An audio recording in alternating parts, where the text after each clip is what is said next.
the birth of children within the group, forcibly transferring children from the group to another group. The term genocide was first started in 1944 by Polish lawyer. Genocide is two words. Geno represents race, tribe, or genetics. Side is killing. So genocide means killing a group of people or the genetic material.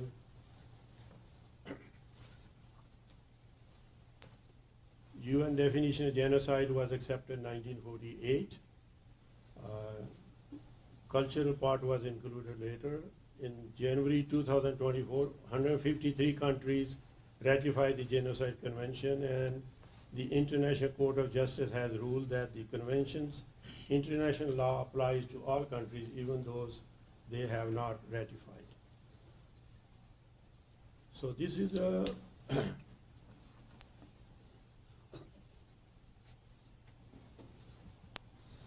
there's a small print, but I think you'll be able to read, or I can read. I think this is the most important slide that I can go through, because it gives you stages of genocide, how genocide is carried out. There are about 10 points. First is classification, division into them versus us. So majority community will target the smaller group. So they are the bigger one, them, and then us, okay? Symbolization, identify them as a different. Like in Germany, Hitler told the Jews to wear some yellow tag. For Sikhs, they don't have to symbolize us. We identify them ourselves. Discrimination, excluding groups from voting, any civil jobs or any other identity, so they can be dehumanized, deny them the humanity of a group. Organization, where they train people who will use weapons and persecute the target group. Polarization of the society, this is the most important. So divide them into two, and the victims could be identified, animals, rats, cockroaches, whatever they want to call them. Preparation, planning for mass murder of identified group. So remember, preparation. Persecution, incarceration, concentration camps, or many other ways of doing it. Extermination, I think spelling is wrong. Extermination, committing mass murder, where the people who have been trained to use weapons, etc., now they will be going ahead. Then denial of any crime. So even the dominant group have committed the crimes, but they don't think they have done anything wrong. It's justified in their mind. So the last genocide never just happens. It's not just accidental thing. There's always a set of circumstances which occur or created to build a climate in which genocide can take place. So please remember the last one, the genocide doesn't happen accidentally. It's planned and executed. And it'll be pertinent to our discussion going on. So I will stop here. I'm going to invite Dr. Amrik Singh to start his part. Dr. Singh, do you have a slideshow? Yeah, it's already there.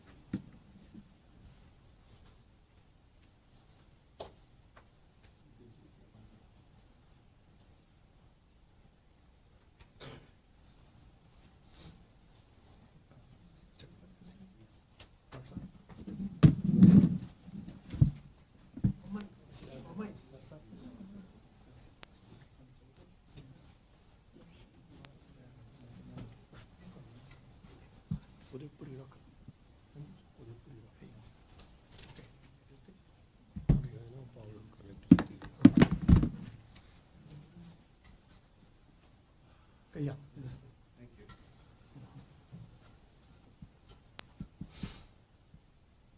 Do you have the clicker?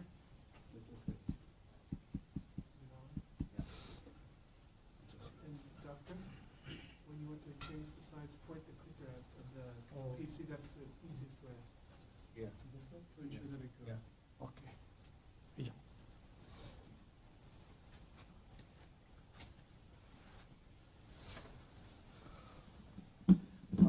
Good morning.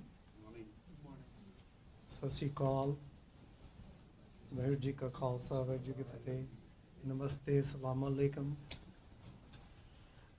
First of all, I would like to thank you, Professor Wheeler and Professor Raghuji Satluj. Both had important position at Sac State.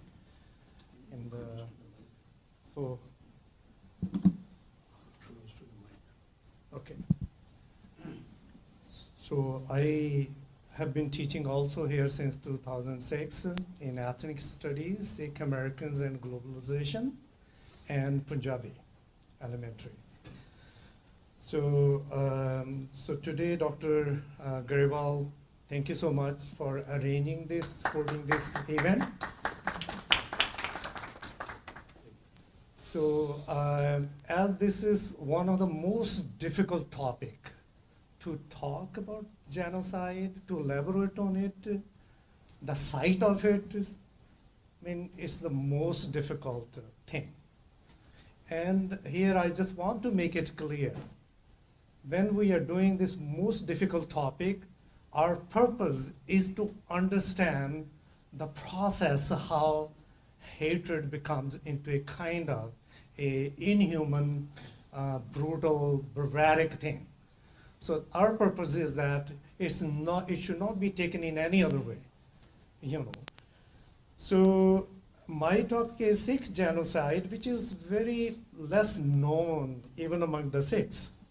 And it is so critical to the 19th century and to the 20th century. It's very critical. Dr. Garibal already talked about what is genocide, and it's a well-planned, targeted killing of an ethnic group, ethnic or racial or religious groups, simply as Raphael Lemkin has said. In Genocide, a world history, Oxford World History, he defines over the ages, genocide had both external and internal dimensions. Political leaders have turned against their internal groups, tribal, ethnic, religious, social, and sought their elimination as a way to preserve privilege, avoid dissidence, consolidate power, and accumulate wealth. And they also have co-opted the natives, and their intention is to occupy territories nearby or distant.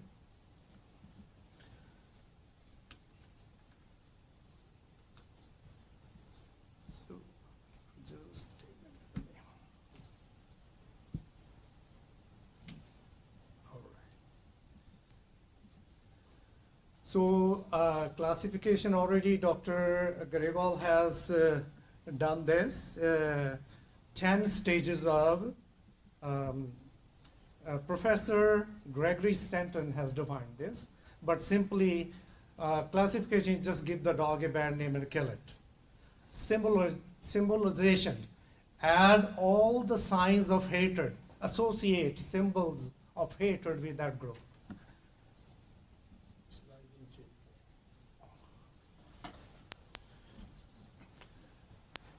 And dehumanization,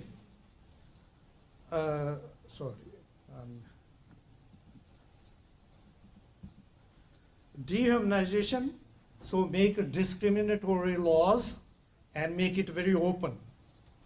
And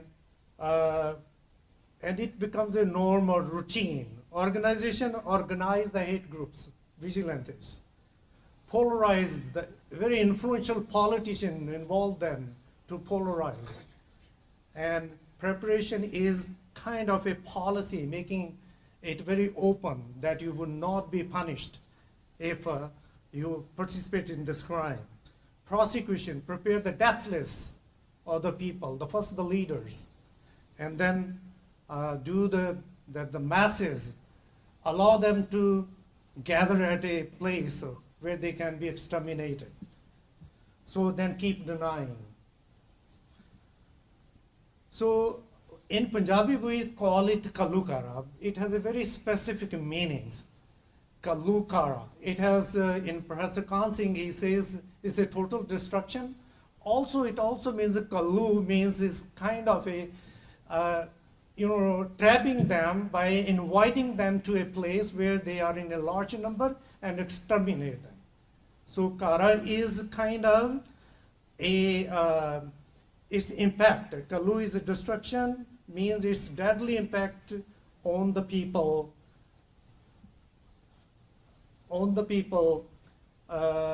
and places. In other words, it means a high tide of violent force that leaves a trail of death and destruction. So a brief outline. First, I'm going to talk about the small Holocaust is called by Sikhs themselves, because there is another bigger one 16 years after this. So who are involved in this first? Actors is a Mughal emperor and Punjab governor Yahya Khan, his father Zakaria Khan, and the upper caste Hindu chief Lakhpat Rai, and Faujdar, his brother Jaspat Rai. Allies.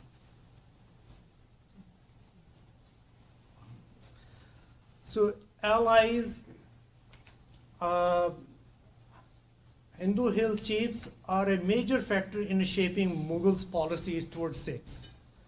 Vigilantes, under the leadership of feudal lords and elites, they were known as Chaudhries, both in Islam and Hinduism, belonging to both Islam and Hinduism.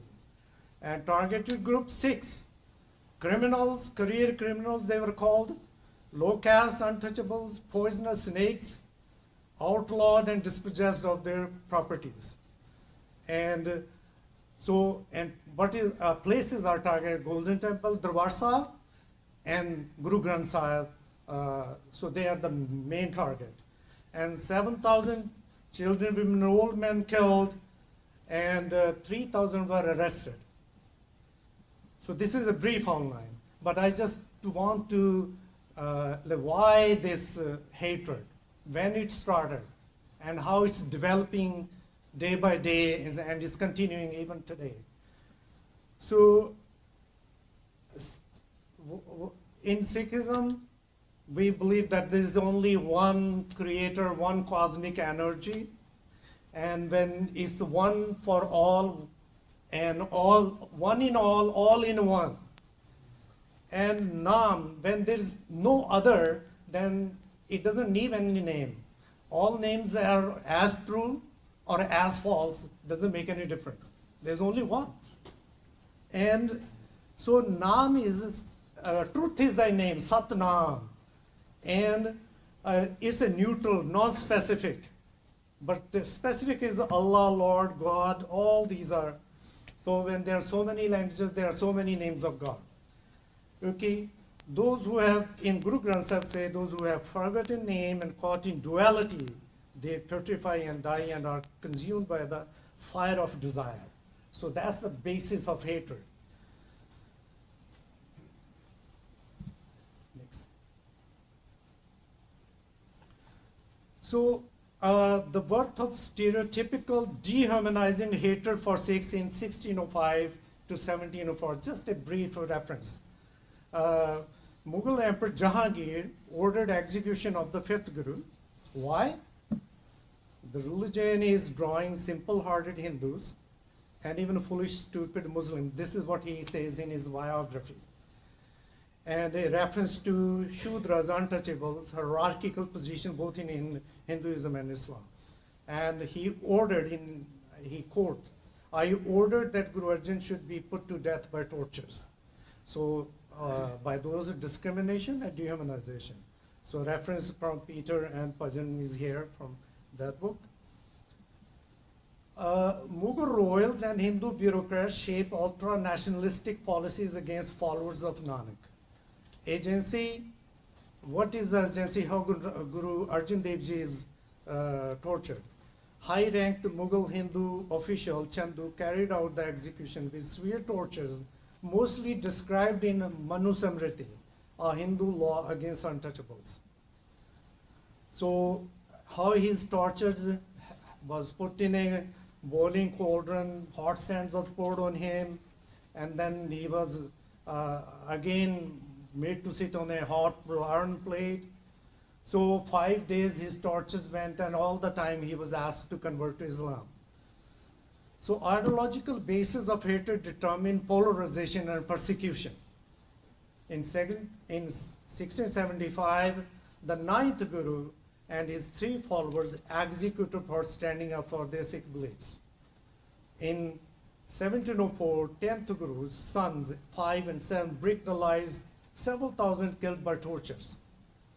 So these are just images shown how one of his, before Guru's death, one of his first 3 followers, they were sought and set on fire and boiled.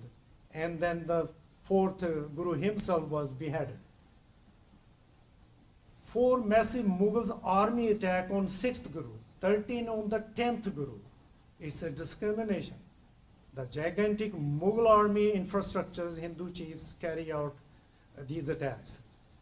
And Mughal Emperor Bahadur Shah, he issues a royal edict, and that is a command edict: kill the disciples of Nanak where they were found. So these orders are from Persian resources. Historian writes Emperor Fuxiyar repeated the same. Then Banda Bahadur, his eyes were gouged, his hands and feet were chopped, his body torn apart with red hot. His infant son was hacked to pieces, and his quivering heart thrust into his mouth. His 793 followers were tortured for 7 days. They were killed and asked to convert to Islam all the time. And in this vigilant violence, killed about 25,000 Sikhs. So public execution of Sikhs in 1716. These are just images, just how mother is trying to save her son, and but son says no, he wants to go with the rest of them.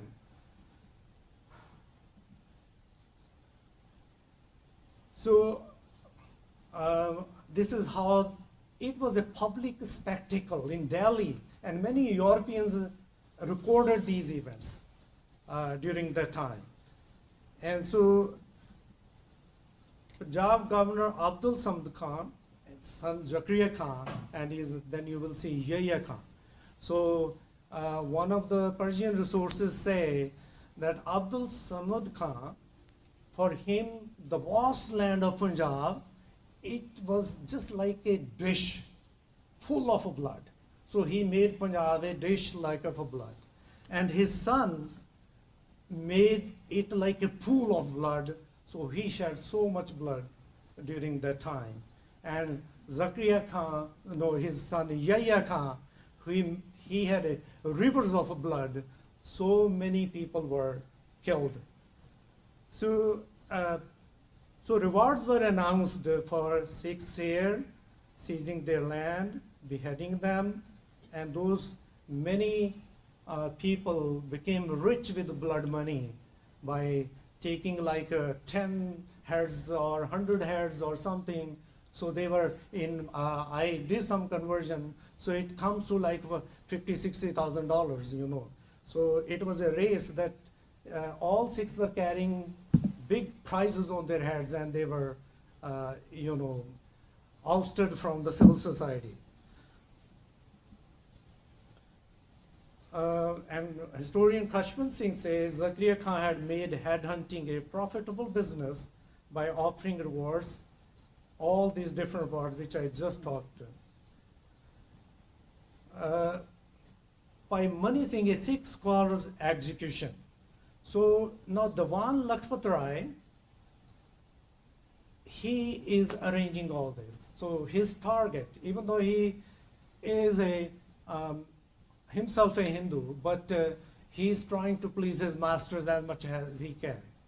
So he is targeting the most respected scholar, Mani Singh, and he's limb by limb, he's tortured, killed, and silenced. So this is how each limb of his was cut. And this happened in around 38.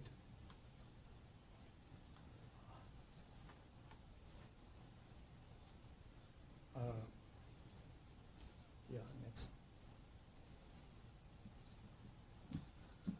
So these Savek Singh and his son Shahbaz Singh, so when every Sikh had a prize on his head, so people are making excuses to kill them and to get the prize. So these Savek Singh is a Mughal, very officer. Actually, he is employed there, and so his son Lil, there was a complaint that he blasphemed, Prophet's mother, and so both of them were picked, and they were asked to convert, and so they were just squeezed in these two big wheels. So this is a recent history recorded by many Persians, Indian, many resources. So this Taru Singh, he just would feed, as is a practice in Sikhism, to not only Sikhs, to anyone, whoever can. So he was picked just while he was feeding, and so his skull was just, scraped. And historian Cunningham say he would neither eat his conscience nor the symbol of his conviction. Mughals hitman Massa Rangad. So he was just a vigilante, and then he became rich with blood money. So he was made in charge of the Golden Temple, and so he killed so many people. He had the Golden Temple sacred pool filled with carcasses of cow, and had brought so many women over there, dancers, and so much atrocities, barbarity, you cannot imagine.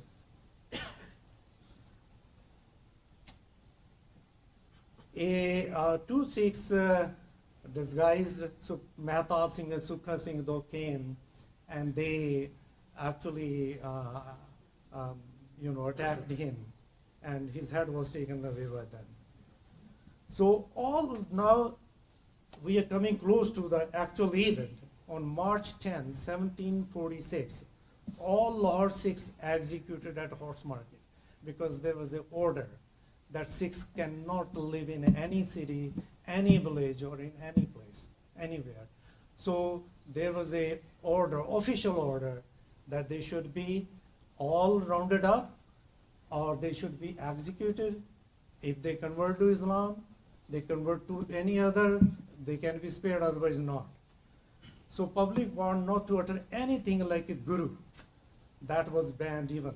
Diwan Lakhpat Rai, who is the main architect of the Chota Talukara, now launched a second phase of his bloody campaign. He invited all anti-Sikh citizens to join in the state's effort to ferret out Sikhs from their hideouts in forests and kill them.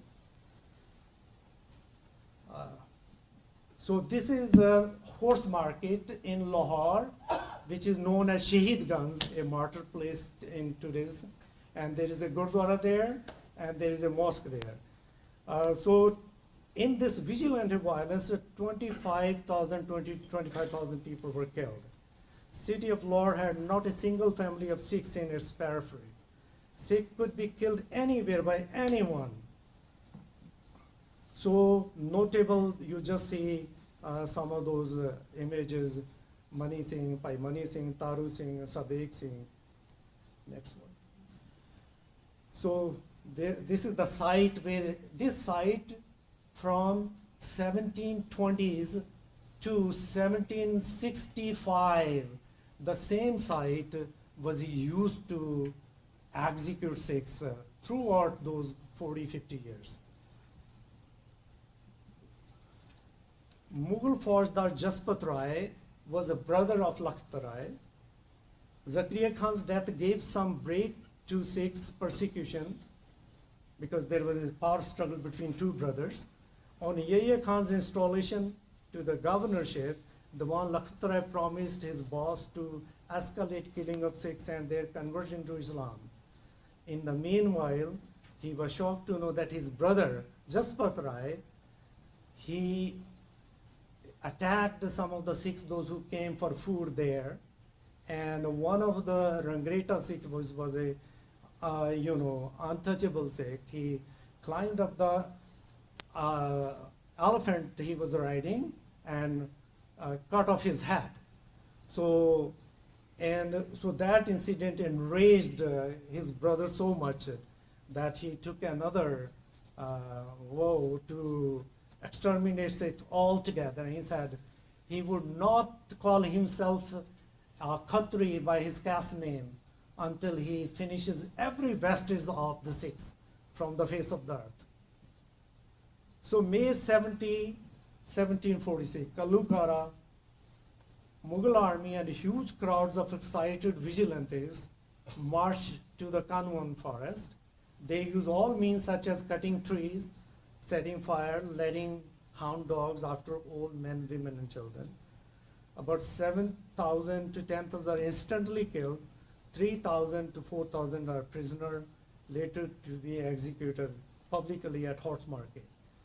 It was a great loss for a tiny Sikh community, hardly 1 million among 40 millions of Muslim Hindus and others in Punjab. 50% population was exterminated. Diwan Lakhpat Rai destroys Guru Granth Sahibs and discards them in rivers and wells and burnt many other historical manuscripts. So this is a cultural genocide or ethnocide. So now the end of Mughal Empire in Greater Punjab, Sikhs built the forts. During this time, Nader Shah from Persia came, and the Sikhs were trying to make sense of the trauma they were having. They were trying to defend themselves because there was no defense at all anywhere. So they built a fort. And the first Afghan invasion happened, Ahmad Shah Abdali, the architect of Afghan Empire. So he launched the first attack, though he didn't have a success. In the second one, he had the success. So this is how another Mir Manu emerged from Afghan's invasion. And so he would round up all the Sikh women, and how he would put their children's limbs in their necks and harass them to convert them.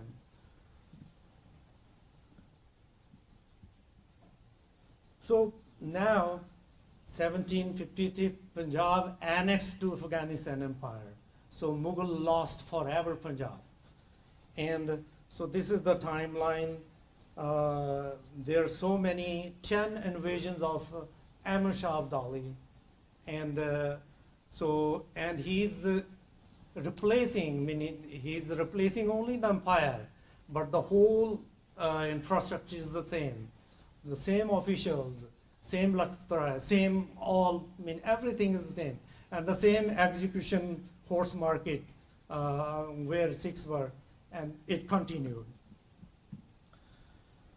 So next. So now in brief, 16 years after is a Vada Kalukara, is a bigger. And who are the actors? Afghan ruler Ahmad Shah Abdali, governor of Sirhind Jan Khan, governor of Malerkotla Hingan Khan, and Hindu hill chiefs. Allies, Naranjani and Zindali, those who were anti-Sikh forces under the patronage of both Mughals, Afghans, and hill chiefs. And it was a key spy center against the Sikhs. Vigilante organized and trained bands of hate groups guided by elites. And so what happened? 30 to 35,000 Sikhs massacred. Sikhs' most sacred place, Harmandir Golden Temple, was blown up with gunpowder. And Sikh Guru Granth Sahib scriptures and other artifacts were destroyed. Next. So this is just an image of, the fight. Next. Why Vadukala? Vadda Kadukara we call the bigger genocide. Why? A context of 1759-1761. When Abdali, after his victory passing through Punjab, several cartloads of looted wealth and 2,200 young Hindu women, prisoner, Sikhs deprived him of a lot of wealth, and women were freed from the captivity. So the Sikhs, those who were doing guerrilla war at that time, so they freed all those women and restored to their families. Sikh honorably restored the young women to their families. And so they won admiration for their acts, but condemnation of hill chiefs and many Hindu bureaucrats who were considered a party to their enslavement. The only hurdle in his way to become the emperor of Hindustan were the Sikhs. Abdali resolved to teach them a lesson. Ahmad Shah Abdali builds a coalition to punish Sikhs. Governor of Saran, Nawab Jahan Khan, Governor of Malerkotla, Hill chiefs, Patiala Sikh chief Baba Ala Singh to promise safe shelter to families. This is how he dupes the Sikhs. Ranjinians, Akil Das, and Jalandhar Dwaf Afghan Governor Raja Kapanchan, Nawab Malerkotla, and all these are the coalition forces. So who are Niranjanias? They changed a lot of Sikh history, a lot of, Sakhis and dates of the Gurus. Anti-Sikhs employed them to spread disinformation. They had written a Janam Sakhi by changing dates of the birth of Guru Nanak. They organized hate groups to work with Mughals. Sects had Akil Das was the key player. Next. So preparation and polarization. Akil Das worked with the Malerkotla Nawab and hill chiefs to move Sikhs to a deceptive safety of Malerkotla and Patiala Sikh state. So they were duped, deceived that they're going to go into a safe place. And that's how they prepare, organize to exterminate, becoming instrumental in manipulating and then inviting Ahmad Shah Abdali to launch a massive, sudden attack on Sikh civilians, children, women, and old men. They were about 50,000 to 60,000. A sudden siege and attack from all sides led to the massacre for more than 50% of the population. But Sikhs were a very tiny community at the time. A joint operation at Rohida Kup, persecution and to extermination. It's a joint preparation by Abdali with cooperation of Governor Malerkotla. So took him into custody to save him from the wrath of the Sikh Confederacy. So one of the Baba Allah of Patiala, who was, so he played a very, very ambivalent role in the whole show. And actually, many Sikhs believed that he going to come to their rescue when they were securing their families, but at the last minute he did not. And this is how a large massacre happened. Even though the excuse was that he was arrested by Abdali at the time, but it looks like many historians hint that it was a prearranged kind of a ploy.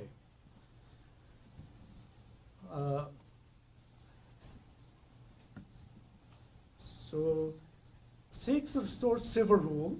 How?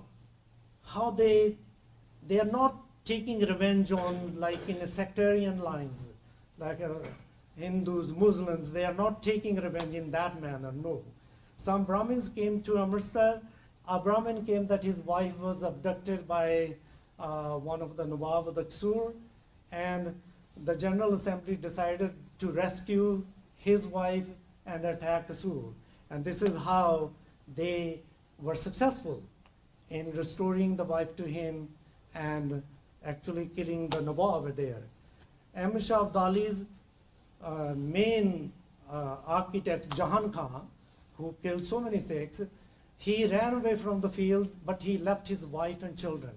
And Sikhs took the custody of wife and children, but they didn't harm them rather honorably restored them to their safety, their family. So this is how the civil rule started coming up.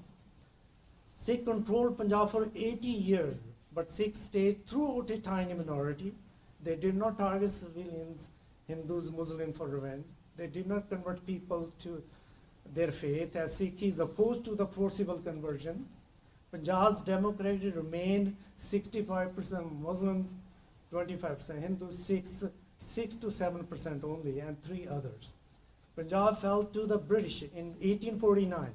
Shared nationalism that thrived under pluralistic Sikh rule cracked, leading to the Jallianwala Bagh massacre, 1 million deaths in 1947, and the horrors of 1984. So this is the end of my presentation. I think I didn't take much time. Thank you. Thank you very much for listening, and thank you.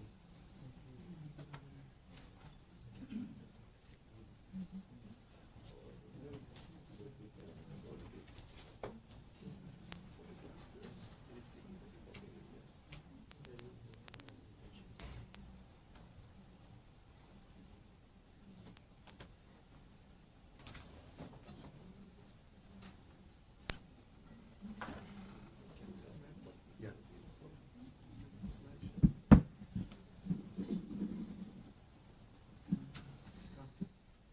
I can do this for you if you like. You can how's the audio with the audio?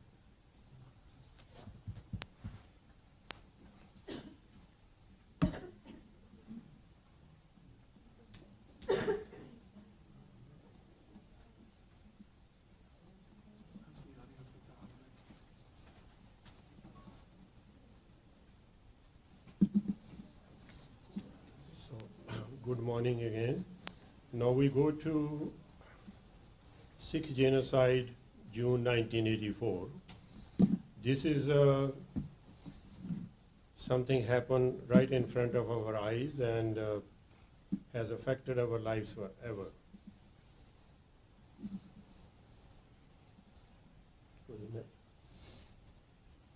Reason for this Sikh genocide is the Brahmanism has been very intolerant religion. Anything which comes affect their livelihood, they don't tolerate. In 700 to 750, there was Adi Shankara or Shankaracharya, supposedly a Brahmin king of Bengal. He was very successful driving all the Buddhists out of India. So Guru Nanak was born in 1469. At the age of 9, he rejected Brahmanism. He refused to wear that sacred thread. And ever since then, the Brahman has considered Sikhs as their enemy. Next. So, Motilal Nehru, Jawaharlal Nehru, and Indira Gandhi, they are Kashmiri Brahmins. According to some of the literature search, they were descendants of Ganguram Kaul. The Sikhs usually call him a Gangu, who turned Guru Gobind Singh, two younger son and mother, to the Mughals. So the family continued. So Jawaharlal Nehru became Prime Minister in 1947. Actually, I think somewhere in 1945. Partition took place in 1947. Many of the promises Congress and he and Gandhi made to Sikhs were never fulfilled. After the Constitution was made, Article 25 of the Indian Constitution, they included Sikhs as Hindus. Sikhs, Jainism, Buddhism are considered sect of Hindus. So this is the reward for supporting Congress. So after Nehru, for a brief period, there was somebody else. Then Indira Gandhi came into power. 1975, she was found guilty of corrupt practices in Raebareli by the High Court and suspended from any office for 6 years and supposed to go to jail for a week. Instead of resigning and accepting the verdict, she declared emergency on June 25th, the 26th in the country, which lasts about 18 months. All civil liberties were suspended, all fundamental rights were abrogated. Nearly 140,000 people, including entire opposition, arrested. Out of that, there were about 60,000 Sikhs, which never gave up. So that annoyed her, and she never forgot. She made many gestures, but Sikhs didn't trust her. So the agitation continued. Compulsory 20,000 public servants retired, 100,000 forcibly sterilized. It was so bad, Vijay Lakshmi Pandit, who was her aunt, her father's sister, paid handsome tribute and admired the Sikhs for their resistance to the emergency. So Sikhs were demanding, what were the Sikhs' demands? Very simple. Sikh demands had nothing to do with anti-India, anti-Hinduism. All they were asking, transfer of Chandigarh to Punjab, which was a part of the 1966 Punjabi Suba Agreement, and acknowledgement of Punjab's riparian rights of river water. So there was nothing seditious here. Then there's a religious demands, which was installation of transmitter to broadcast Gurbani from Golden Temple. Very simple. Removal of liquor and cigarette shops from the vicinity of Golden Temple and All India Gurdwara Act. Then there were center-state issues, greater autonomy for states, and no anti-Hindu demands. So the number 3, the center-state issues, were covered in the Anandpur resolution. So what she did to reward the Sikhs while opposing her in the emergency, in 1976, about 75% of Punjab river water and hydropower was allocated to non-riparian states, loss of rupees 25 billion per year to Punjab's agriculture, and gain to the non-riparian states. Sikhs were 30% in the armed forces. They were reduced to 2% of the population by the defense minister. So this is working now. I think from 30%, they are maybe 10, 15, maybe even 8, but they'll stop only when it's 2 or less. Sikhs going to Asian Games, even some of the high-ranking army officers, general, they were insulted. Next. Plan was put into action. So remember the 10 points of genocide. So she is planning genocide like Hitler did. So with the help of Gyani Jail Singh and Sanjay, they warmed up to Sant Janel Singh Pindrawala. This misinformation that he was recruited by Congress. He was not recruited by Congress. He was a very strong religious man. You know, all the religions today are very worried about their young people and then trying to bring them back to their own religion. So that's what he was doing. So his teachings were give up intoxicants, give up alcohol, take Amrit. That's very similar to baptization. Become Sikhs, become Amritari and Shastrtari. So when you become Amritari, you carry that symbolic sword. That means a small weapon. So there is no way for his preaching Indira Gandhi will tolerate him. So he was not brought by Congress. Propaganda against him was started by Akalis, because what he was doing, Akalis should have been doing. The Sikh who have been representative of Sikh political party, but they have not done their part. So they felt threatened, and they started this conversation that he is recruited by Congress because it didn't suit them. And Congress stayed quiet because it suited them. So if Akali started doing what he was doing, the coalition with Jan Singh will break. So the both parties were manipulating. So then to stage a conflict, a Nirankari Sant was recruited. Nirankaris were insulting Sikh scripture, Sikh history, and it was not tolerable to Sikhs. Actually, the predecessor of Sant Janel Singh, Sant Kartar Singh, started opposing this. He arranged mass rallies, and he died in a bad accident in Ludhiana, and then Sant Janel Singh took his place. So from reading all this, my assessment is he was also murdered, Soviet style. You know, you bring the trucks and kill. Just the same way the Soviets killed General Patton, just the same way they killed General not General President Dayal Singh. So this was an act which just became an incident. Nobody followed it for criminal investigation. April 13, 1978, Nirankaris at the Vaisakhi Day, which is very important to the Sikhs, arranged a meeting in Amritsar just to insult the Sikhs. The Chief Secretary of Punjab was there with them, Lala Jakhtaran, who was a Hindu media publisher and very anti-Sikh, not anti-Kali, anti-Sikh. He went there and he arranged the weapons. So when the Sikhs went to protest, Sikhs even asked one of the ministers to cancel their meeting, but he was not helpful or not powerful enough.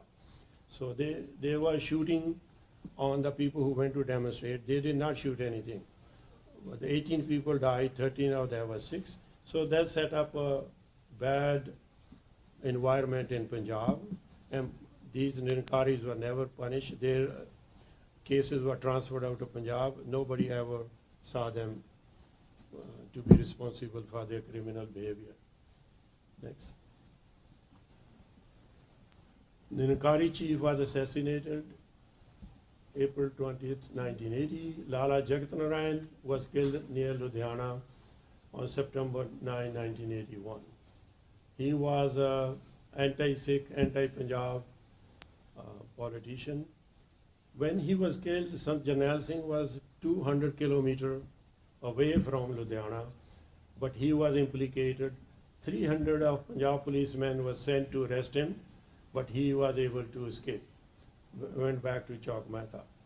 So then they had a plan, the Indira Gandhi had a plan to army to go and arrest him. The Punjab government requested General Sinha, who was the chief of Western Command, to give them armed vehicles so they can go to Chowk Mehta, and he refused.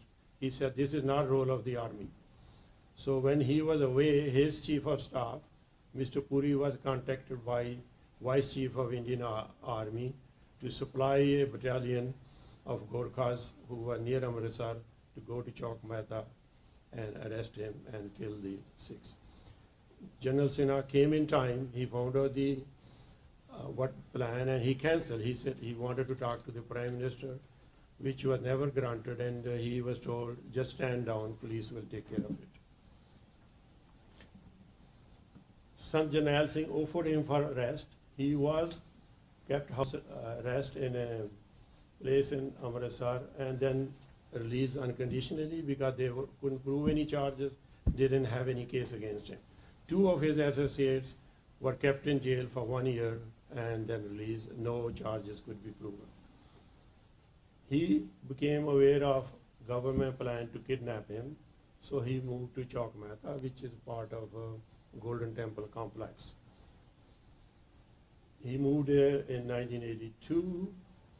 So just remember what we said before. So now circumstances are being created.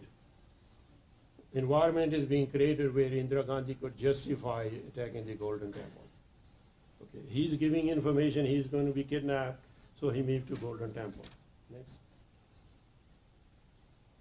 Starting 1978, RA agents, RA chiefs of the states, Haryana, Punjab, Rajasthan, Kashmir, were preparing for all the environment, but they had no knowledge of what was going to take place. Every 6 months they were changed, so they could never comprehend the overall plan. The governor of Punjab, during 2 years, there were 4 governors. Governor of Punjab was never allowed to be there for more than 6 to 9 months. So they had never known what the ultimate plan is coming. So it was all from Indira Gandhi. RA agents were spreading, they created this Khalistan plan to the Sikhs, mostly starting in diaspora, which is documented by RA officers. There was a gentleman or agent of Indian government selling Khalistan passports and currency in Toronto. It turned out to be, he was the Indian government agent. This is documented by Sidhu's book, who was a RA officer. A replica of Golden Temple was built 18 months before the attack. So see, they started preparation 18 months before the attack, and Sant Jarnail Singh was not even near the Golden Temple. So the circumstances were being created so they can justify. Army General Sinha, Jamwal, Sundarji, who took part later on, advised against the attack, but General Vaidya, who was Chief of Army, agreed to do the bidding. Anti-Sikh campaign was intensified. Third agency was created, which was directly responsibility to the Prime Minister. Their job was to create a situation, excite the Hindus against the Sikhs. Hindu mobs burned Sikhs and Sikh scriptures in Haryana. Bus carrying Guru Granth Sahib was set on fire. 1981, Hindus marched in front. When the Sikhs were asking no cigarette, alcohol near Golden Temple, 10,000 of them was brought who marched in front of Golden Temple. They say, "Bidi cigarette piyenge, shaan se jiyenge." We will smoke bidi and cigarette and we will live with honor. In February of 1984, 12 Sikhs were lynched in Haryana. Hindu gundas molested Sikh women. More than 12 gurdwaras damaged. So this was a preparation to turn Hindus against the Sikhs, just like Hitler or Kalukara, as you said.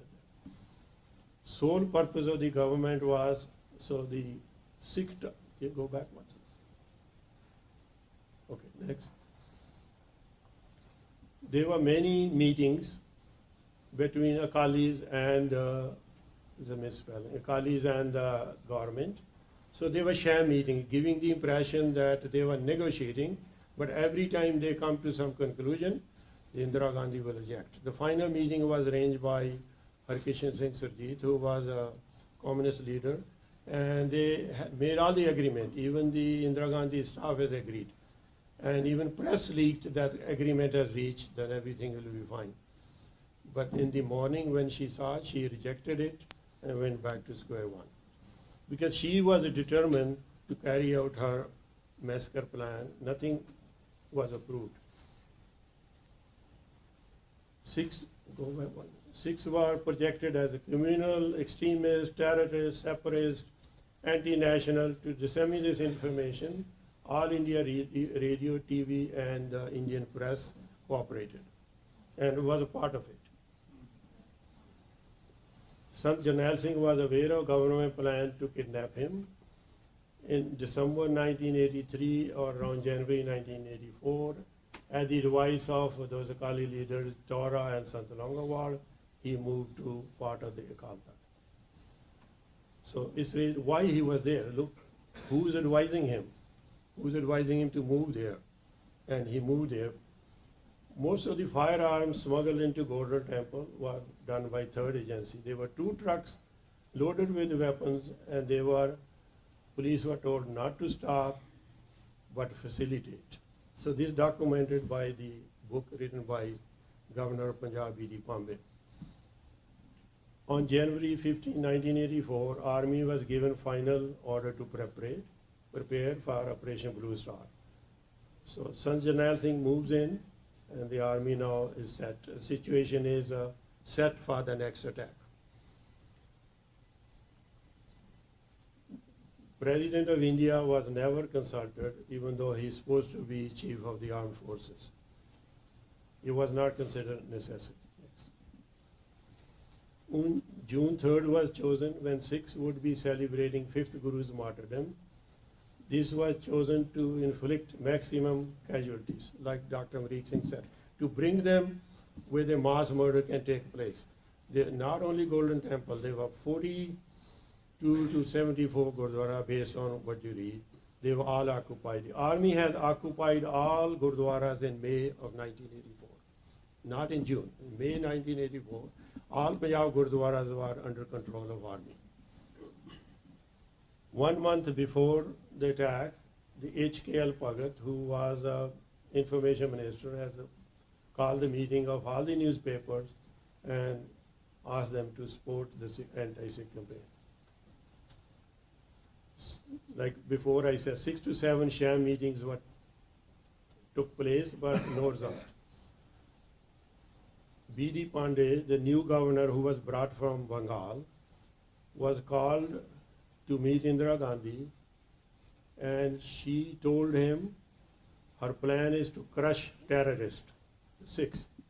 And if she has to, she will bombard Golden Temple. When he heard this, he was shook up, and he went to her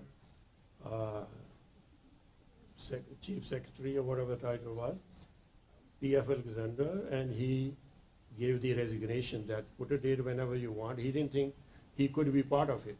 And he was told, no, it's not necessary, so he went back. Next. On June 2nd, Governor of Punjab was forced to give sign the written request to invite army to aid the civilian authorities. Army was already there. Operation Blue Star, Operation Metal plus Operation Sharp. So that's one inside the Golden Temple, one outside. Then Operation Woodrow, rest of the Punjab. Army mobilized on May 25th.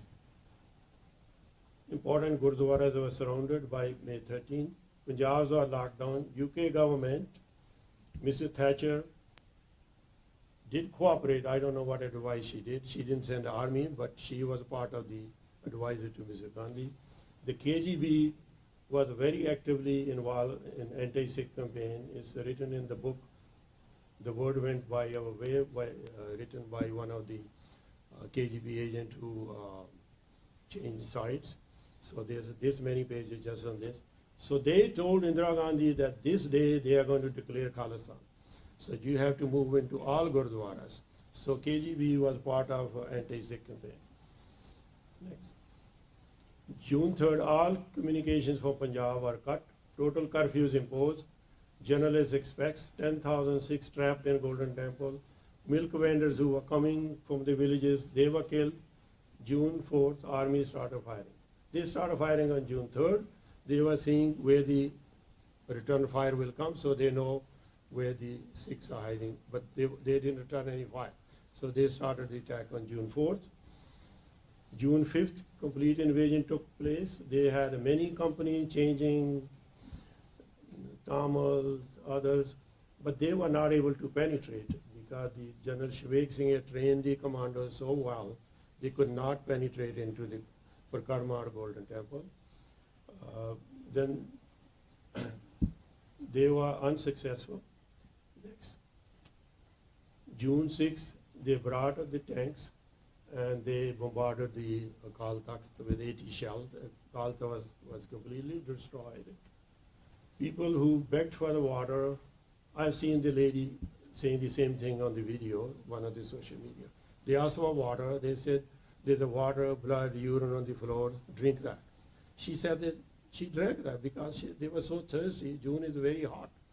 So this is the eyewitness account. Innocent Sikhs were there sitting with their hands tied behind. Women were raped.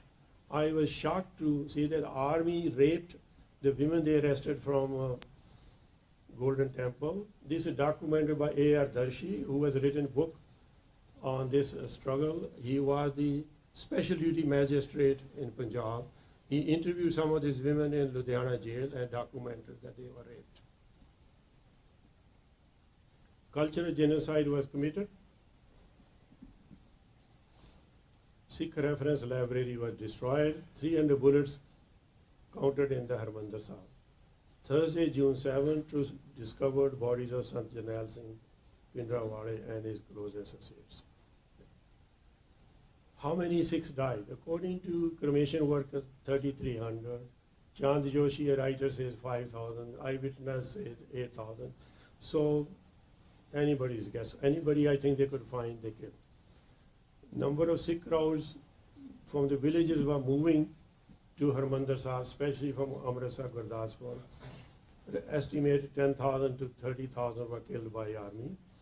According to white paper of Indian government, 42 Gurdwaras raided, 2,006 killed. That's their version, but it's probably a lot more. Helicopter shot Sikhs coming out of their houses, which is 100,000 to 120,000. In 4 to 6 weeks of Operation Woodrose, another 100,000 were arrested. Anybody with a Kesari turban or a symbolic sword was killed. Armed forces death at 35% of army division. Indian government say a few hundred, but Ved Marwa did some investigation. He was chief of police in Delhi one time. According to him, about 5,600 army soldiers died. So I heard the story. There was young army officer whose wife needed some hospital care for the delivery.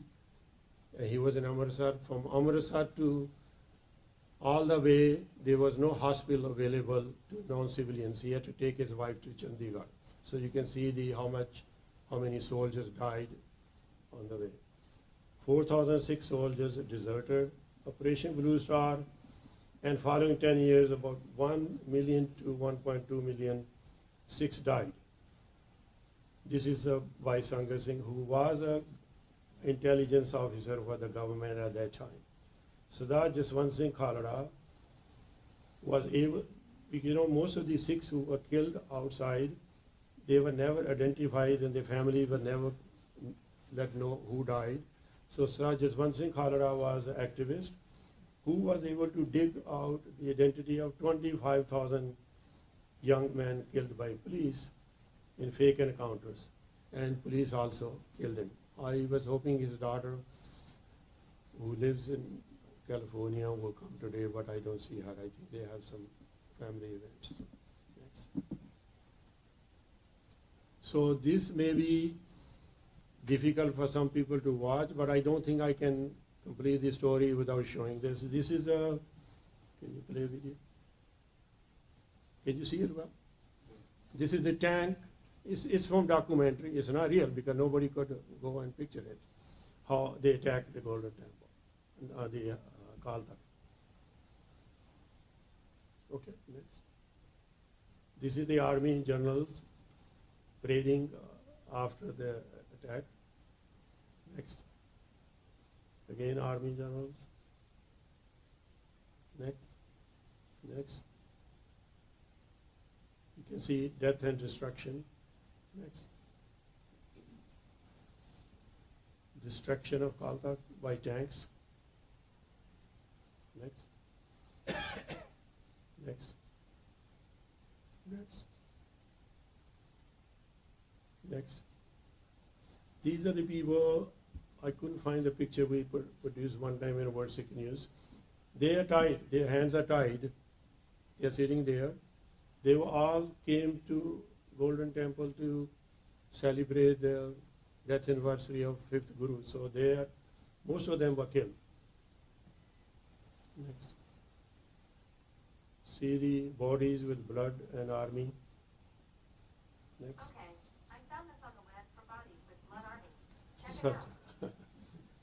This picture, I was not sure. This is Sanjay Nail Singh, but then there's another picture I think almost confirms it. Next. So from different angle, that's Sanjay Nail Singh, who was in Golden Temple, sacrificed. Next.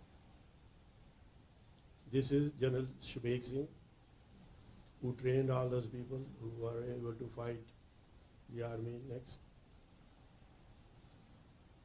You see in the villages, look at the dead bodies of people standing there helpless. Next. More dead bodies. Next. This is a complete killing of one family. Everybody from children to adults are gone. Next. This young man was killed by police and people were able to snatch his body from them before they could dispose of. Next. This is all fake encounters, arrested and killed. Next. 3-year-old child, arm cut off. Next. Guru Granth Sahib wounded by the bullet. Next. This is a picture of some of the people who died inside. Next. Next. this is the destroyed Akal Takht, very important building for the Sikhs. Next. So in conclusion, Prime Minister of India, Indira Gandhi, was directly responsible for Sikh genocide of June 1984. She orchestrated the plan and she carried out the plan ruthlessly without any regard to human life. Sikhs were killed only because they were Sikhs, not because they belonged to any party or anything. Any Sikh they could find was a terrorist. Sant Janal Singh Pindrawale was made a scapegoat. He was not even in Golden Temple when the Operation Group Star was planned and put in place. Sant Janal Singh Pindrawale had no criminal record. No warrant was issued against him. SGPC was never asked that he should be handed over to the authorities. So why would army go to kill somebody blaming that they want to arrest him? There's no warrant, they know he's not wanted by any police. They have never asked SGPC to turn it over. He was just used as a scapegoat. Thank you. So this is the session, I think over. We can take a 10-15 minute break and then we come back start at the other two. Thank you very much.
Hello? Hello, please take your seats so we can get started. We want to finish in time. Dr. Grewal, can I give just a word? May I say a word? Okay. Friends, I just wanted to say a few words. First, President Wood wishes he could be here. He's out of the country on urgent business with the System Chancellor, but he's very grateful that you are here and that your truth is being told. I want to say a special word of thanks to Dr. Grewal, who helped to make this possible, not only by arranging the session and bringing the thought together, the leadership, also he and Inder Dosanjh, and I don't know if Mr. Dosanjh is here today, but Mr. Inder Dosanjh and Dr. Grewal also helped to make this possible in other ways in sponsoring the conference. So his generosity is evident as well as his insight. So if you would please join me in applauding our beloved doctor.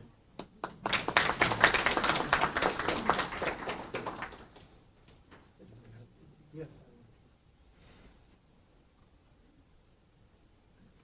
So 1984 genocide was a whole year genocide, but we couldn't combine all in one lecture. So the second part of Sikh genocide, 1984, which happened on October 31st to November 4th and 5th, is what we're going to talk. So this next, like they had a name Blue Star, this operation was named Operation Shanti. Shanti means peace. That means they were going to exterminate the Sikhs and also deny. That was their Shanti. Next. Indira Gandhi's internal team assessment showed that what happened in Golden Temple was not enough. She was not going to win the elections. which was supposed to take in December or December or January. So to make it happen, another anti-Sikh genocide was planned called Operation Shanti. She drew a diabolic plan. I don't know if diabolic plan is clear too. The diabolic means devil's plan. Named Operation Shanti, to be carried out on November 8th, when Sikhs would be celebrating Guru Nanak's birthday at all Gurdwaras. Very similar to Sikhs will be in Gurdwaras in June, now Sikhs are going to be Gurdwaras in November. So it was easier for them because Pakistan was tied up with the Afghan war, so they didn't feel that Pakistan will be any threat. Large-scale skirmishes, virtually amounting to war, were to take place along the Indo-Pak border, and then they will broadcast the Sikhs have joined the Pakistan and they will bombard the Sikhs. 5 districts were chosen: Amritsar, Gurdaspur, Firozpur, Kapurthala and Jalandhar. They were to be bombarded by air, and then the ground army would finish the rest.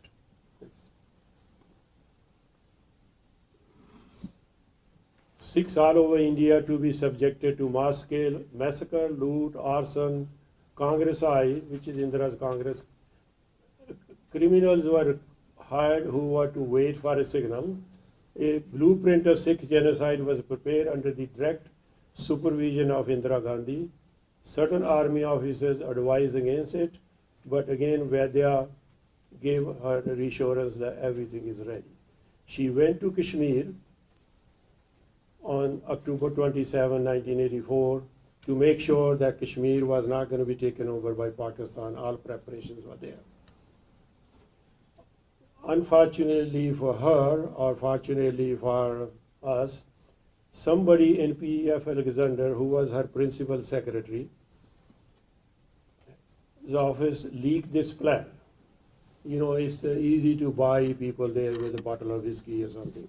So it leaked to President Zia, found out. He told his ambassador to go directly to Prime Minister's office and arrange a meeting without any condition. We don't want any war.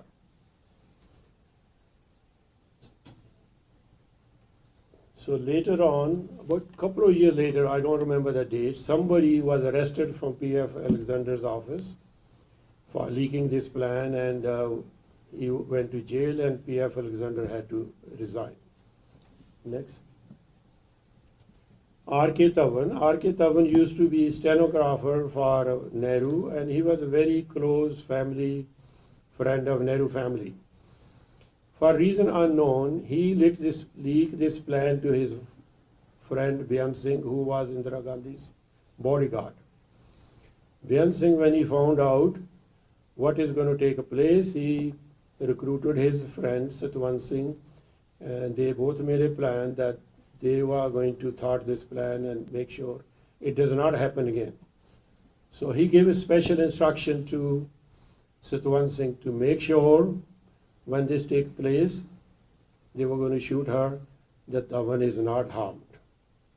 So there's some other investigation which also finger pointed to Tavan.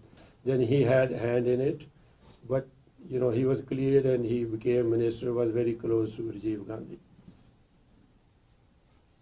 So October 34 in the morning, there was some meeting supposed to be with the foreign journalists when Indira Gandhi comes out. Byan Singh shoots her with his revolver, and Satluj Singh emptied his carbine. And they shot in the abdomen, so they want to make sure nobody nearby was going to be harmed. She was taken to the hospital and she died. When she was at the hospital, R.K. Tavan supposedly was to be there, so he was there very worried. He's calling Indira Gandhi's residence all the time, trying to inquire about Byan Singh. He was worried that his plan leaked, that he will be in trouble. When he found out Byan Singh was shot dead, he felt relieved. Next. The Indian embassies were sent text messages that Indira Gandhi was no more, and there were 3 persons, one clean-shaven and 2 Sikhs. There are many books show there was third person, but you never know what happened to who that was. We don't know. So after that, her death, the plan which was going to be implemented on November 8th at Guru Nanak's birthday moved further to that evening. So people who were standing there near the hospital, HKL tells them, what the heck are you doing here? Go do something. Rajiv Gandhi goes on public TV and he says, when big tree falls, there are repercussions. Indian TV was broadcasting all the time, Khoon ka badla khoon, blood for blood. And there were rumors spread that Sikhs were celebrating with the sweets, and Sikhs had poisoned the water. So the situation was created where every Sikh now becomes a suspect. All those 200,000 criminals they have hired, ready to go, they were brought into Delhi with the DTU buses, that's Delhi transport buses. The police of Delhi and help them. Police give them the diesel and petrol from their vehicles so they can start the fire. The Sikh officer, which is about 30% of Delhi police, were told not to show up that day. So they won't be able to protect.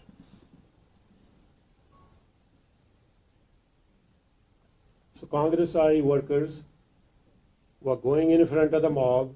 They will mark the Sikh houses with S, and the mob will burn the houses, burn the people, kill people, rape. It was like unhindered 3-4 days carnage where like Sikhs were treated like animals. Nobody. Some of the Sikhs had the weapons. When they try to defend themselves, the police will take their weapons and the mob will move in.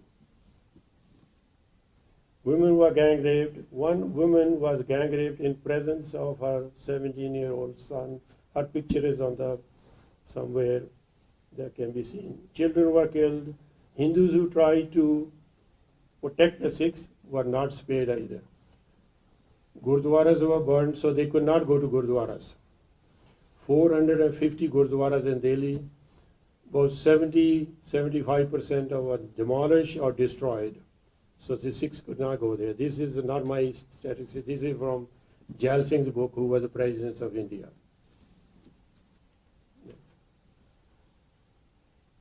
Army was not called.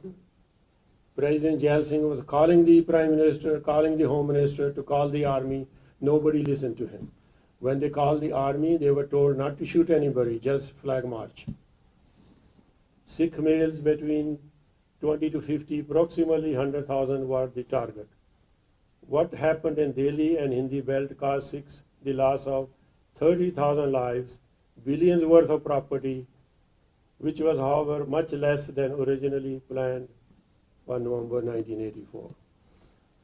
So if this has not happened, imagine what you see on TV in Gaza. Punjab would have been looking like Gaza, destroyed by the bombardment, by the military. So these two brave Sikhs were able to prevent that. They laid their life. Next.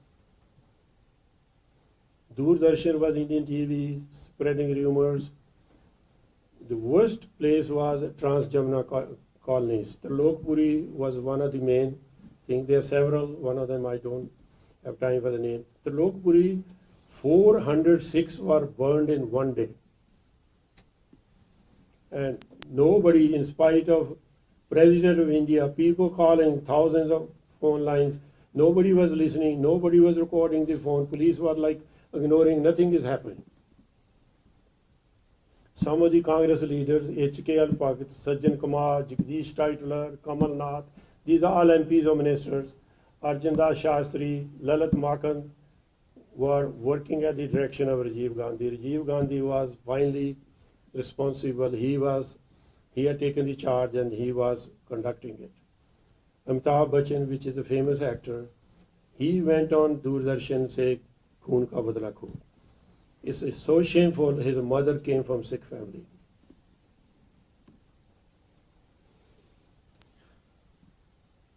More than 30,000 Sikhs killed throughout India, many places, especially the Hindu belt.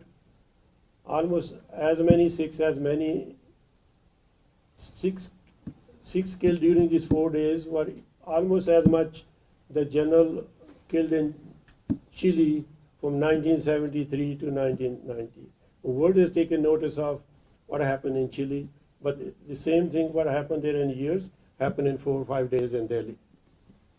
More than 300,000 Sikhs displaced and rendered homeless. Out of 450 gurdwaras in Delhi, 3/4 were destroyed or demolished. There were more than 500 trucks belonging to Sikhs were burned, but later quietly replaced by Tata Motors. Very nice family, no questions asked. Billions worth of property of Sikhs were destroyed. There was a factory, I don't remember the name, it's like a water, like Coca-Cola kind of Sikh business, was completely ruined because he was a Sikh. Next. So these are the places. It didn't happen only in Delhi. Look at Jammu, Kashmir, Himachal Pradesh, Haryana, Uttar Pradesh, Bihar, Uttarakhand, Madhya Pradesh, Jharkhand, West Bengal, Chhattisgarh, Orissa, Tripura, Maharashtra, Tamil Nadu, Gujarat, Andhra Pradesh, Kerala. So Sikhs were killed everywhere. There was trains going in and coming out of Delhi where there was Sikh army soldier in the uniform. They were not spared. Some of them were burned in hundreds. Next. President of India was calling the Home Minister and the Prime Minister. He was ignored. So there was a committee. Colonel Saab is going to go over that. There were many committees and commissions. One of them, called Kusumlata Committee, identified 72 police officers guilty of crime. None of them was punished. Next. So this, we can go quickly. These are the list of the names of the people, these are police officers or policemen, where they were working at that time, what their rank was. There were 80 of them. Go next. Next. Next. Next. So next. Go back one. So the 80 of them in the book, and none of them has been published. It's a public record. It's not that nobody knows about them. So next, I think to convey what I'm saying in pictures, I'm going to show some slides. I hope you're not offended. Here's the young man and many other bodies burned. Next. More carnage. Next. Is the train set on fire. Next. Dog is eating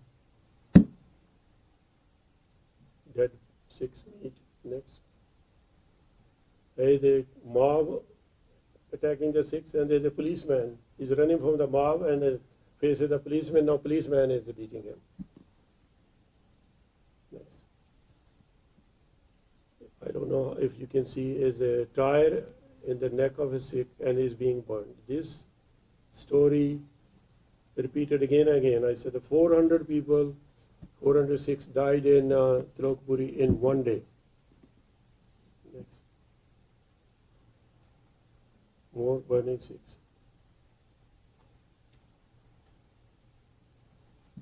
Next. Next. Different area. Death and destruction everywhere. Next. Next. Next. East Patel Nagar. Next. Next. Next. Next. Is a Gurdwara being destroyed. Next. Next, again Gurdwara being destroyed. Next. Next. Another Gurdwara being attacked. Next. Next.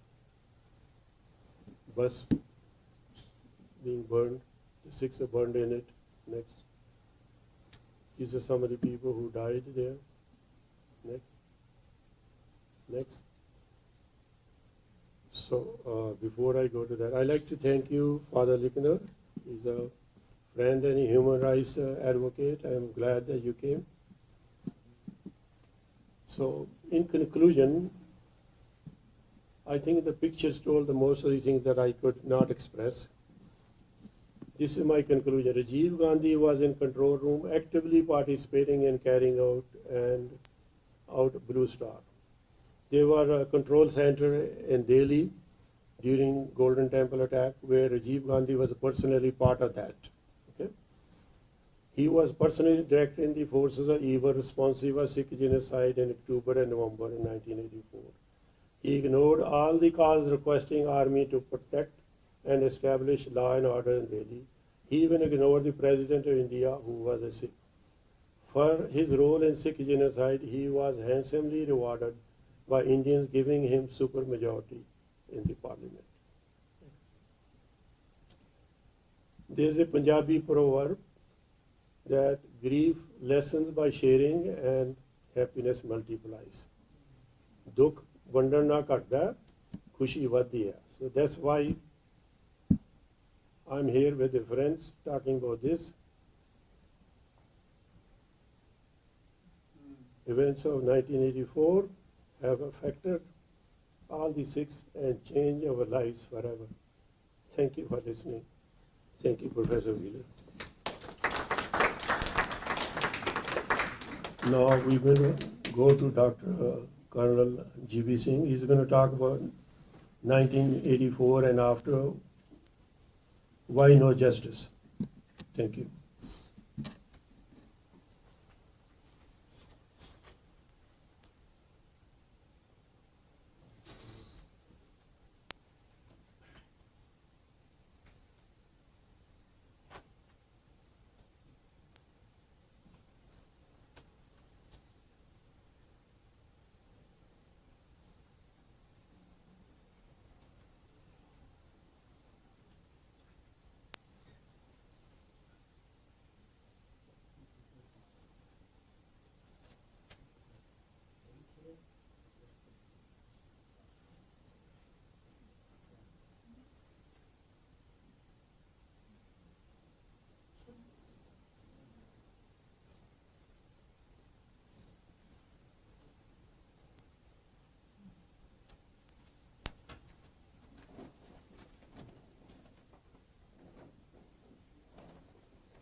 See, who's going to, you can look in. Okay, great. Thank you, everybody. Thank you, Dr. Wheeler, for dropping by. Thanks for this university to allow this forum. I think this is great.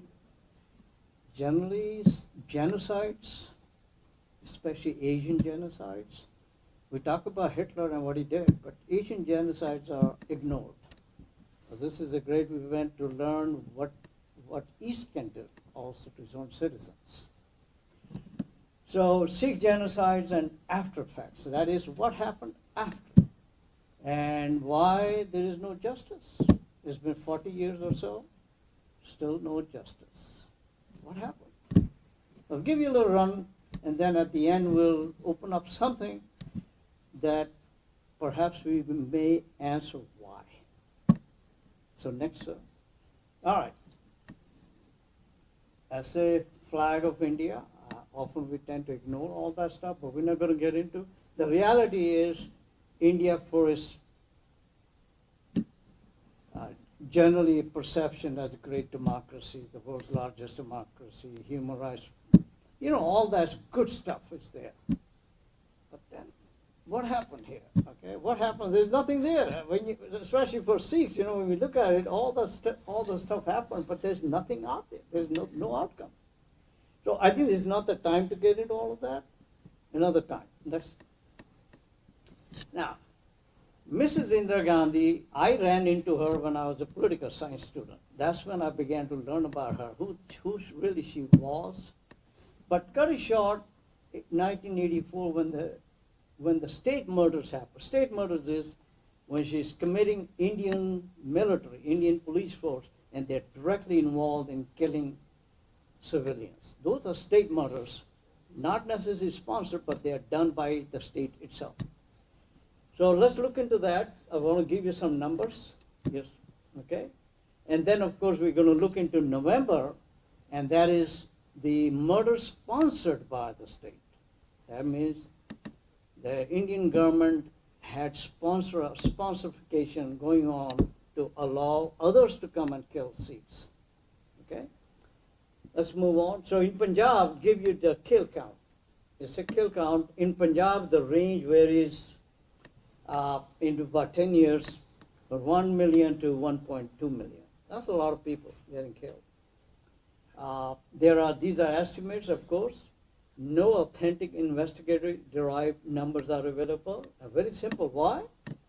The government willfully destroyed the evidence. What was the population in total in Punjab, so that I have a sense for the proportion of 1.2 million? To the This total? is Punjab, even at that time, was 60% Sikhs at that time. So total is 30 million now. 30 At that million time is was now. 25 or something. 25, maybe 20 million. That's still a lot of Huge people. percentage. Yeah, that's a lot of people. Yeah, a lot of people. New Delhi and other places, as government figures, Indian government figures are 3,350. Other estimates go from 8,000 to 17,000. The reality is we still don't know the uncounted deaths from places other than Delhi. They're just not available, gone. Those who died in other places beyond New Delhi, we simply have no idea how many there were.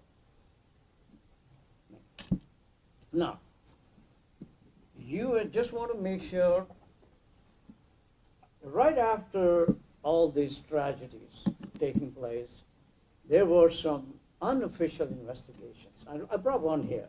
I think there may be some copies here.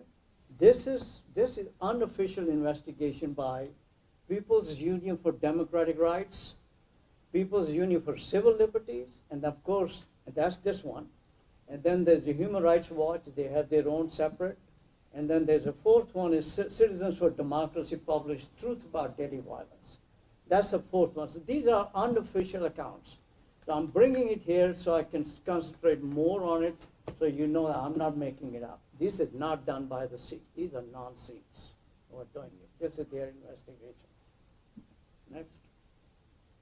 Now, very nice. Indian government established one after the other 10 commissions or committees officially to investigate these crimes. You realize these crimes happened. There was no doubt about it. So I'm going to go through with you what these commissions are. What did they do actually? These are official commissions. For example, number one, you see Marwa Commission. It starts in November 1984. Remember, the New Delhi murders and others were done right in the first week of November 1984, right after Mrs. Indira Gandhi was assassinated. So the commission starts in November 1984. But here's a wonderful. Mr. Marwa happens to be an additional police officer. He's a big guy. And he completed his investigation by mid-1985, and immediately, abruptly, he was taken off by the Home Ministry, which is Internal Security Ministry. So whatever the investigation that he did, essentially they were buying time. That's really what it is. In other words, it was not meant to provide justice. Now, before these things started, the President of India happens to be a Sikh. Right here. Got a book by him. Okay? He happens to be a Sikh, and he talks to Rajiv Gandhi and the Home Minister. He wants this investigation started so that culprits can be brought to justice. He was given a cold shoulder. That's President of India. He's given a cold shoulder. Just think on what is happening behind. Okay?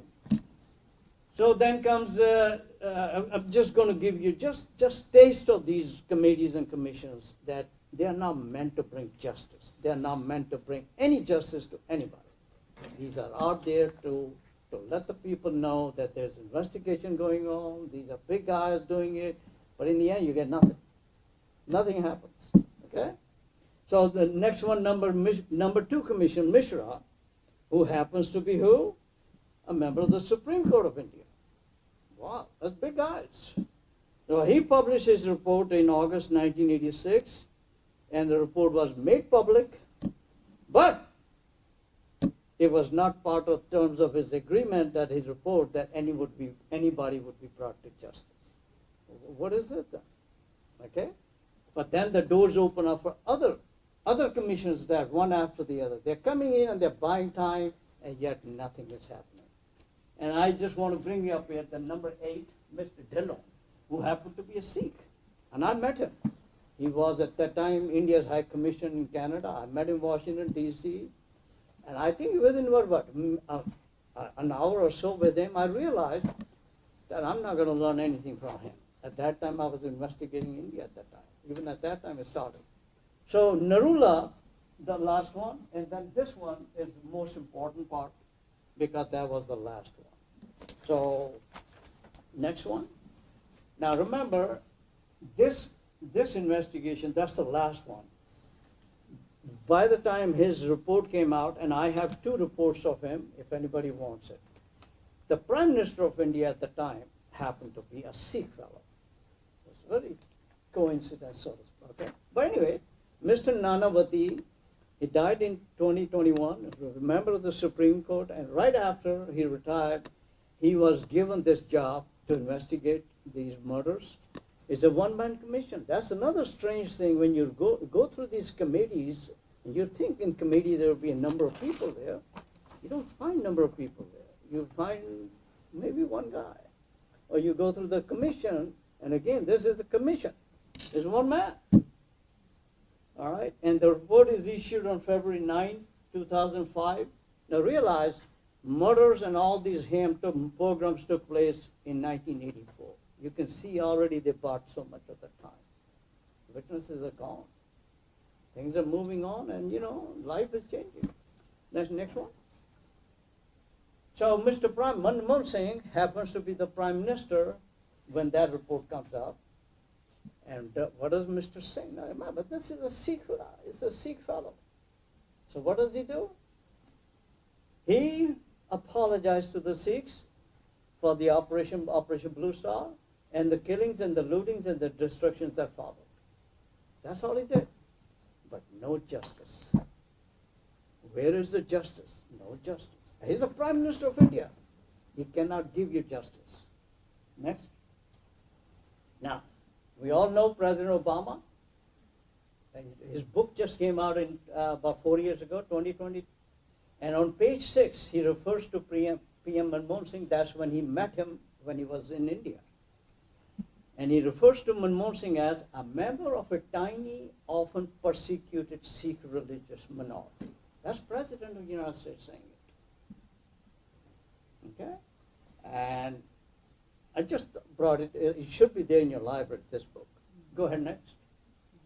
So who are the guilty ones? Back to this one.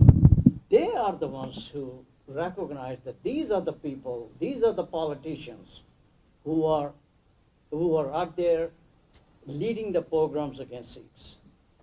So number of the 16 of them brought it in here. I highlighted number 1, 3, and 6. If you see, they are all in red color, because they are the face of these guys. They are the face. They are leading the masses to go after Sikhs. So I'm going to spend more time on these guys than others. Okay, but just recognize there's a whole lot of politicians involved in killing Sikhs. Let's go look at number 1. Go ahead next. Sorry. Want me to go back? No, it's okay. In this book, they also mentioned the police. Police was also involved in killing of Sikhs, in fomenting racial or ethnic or religious hatred against Sikhs. So again, we're not going to be looking into all of that. You recognize there's a well-planned operations going on. Next, let's take a look at this big guy. Now, these are big fish. I want you to learn what big fish are doing.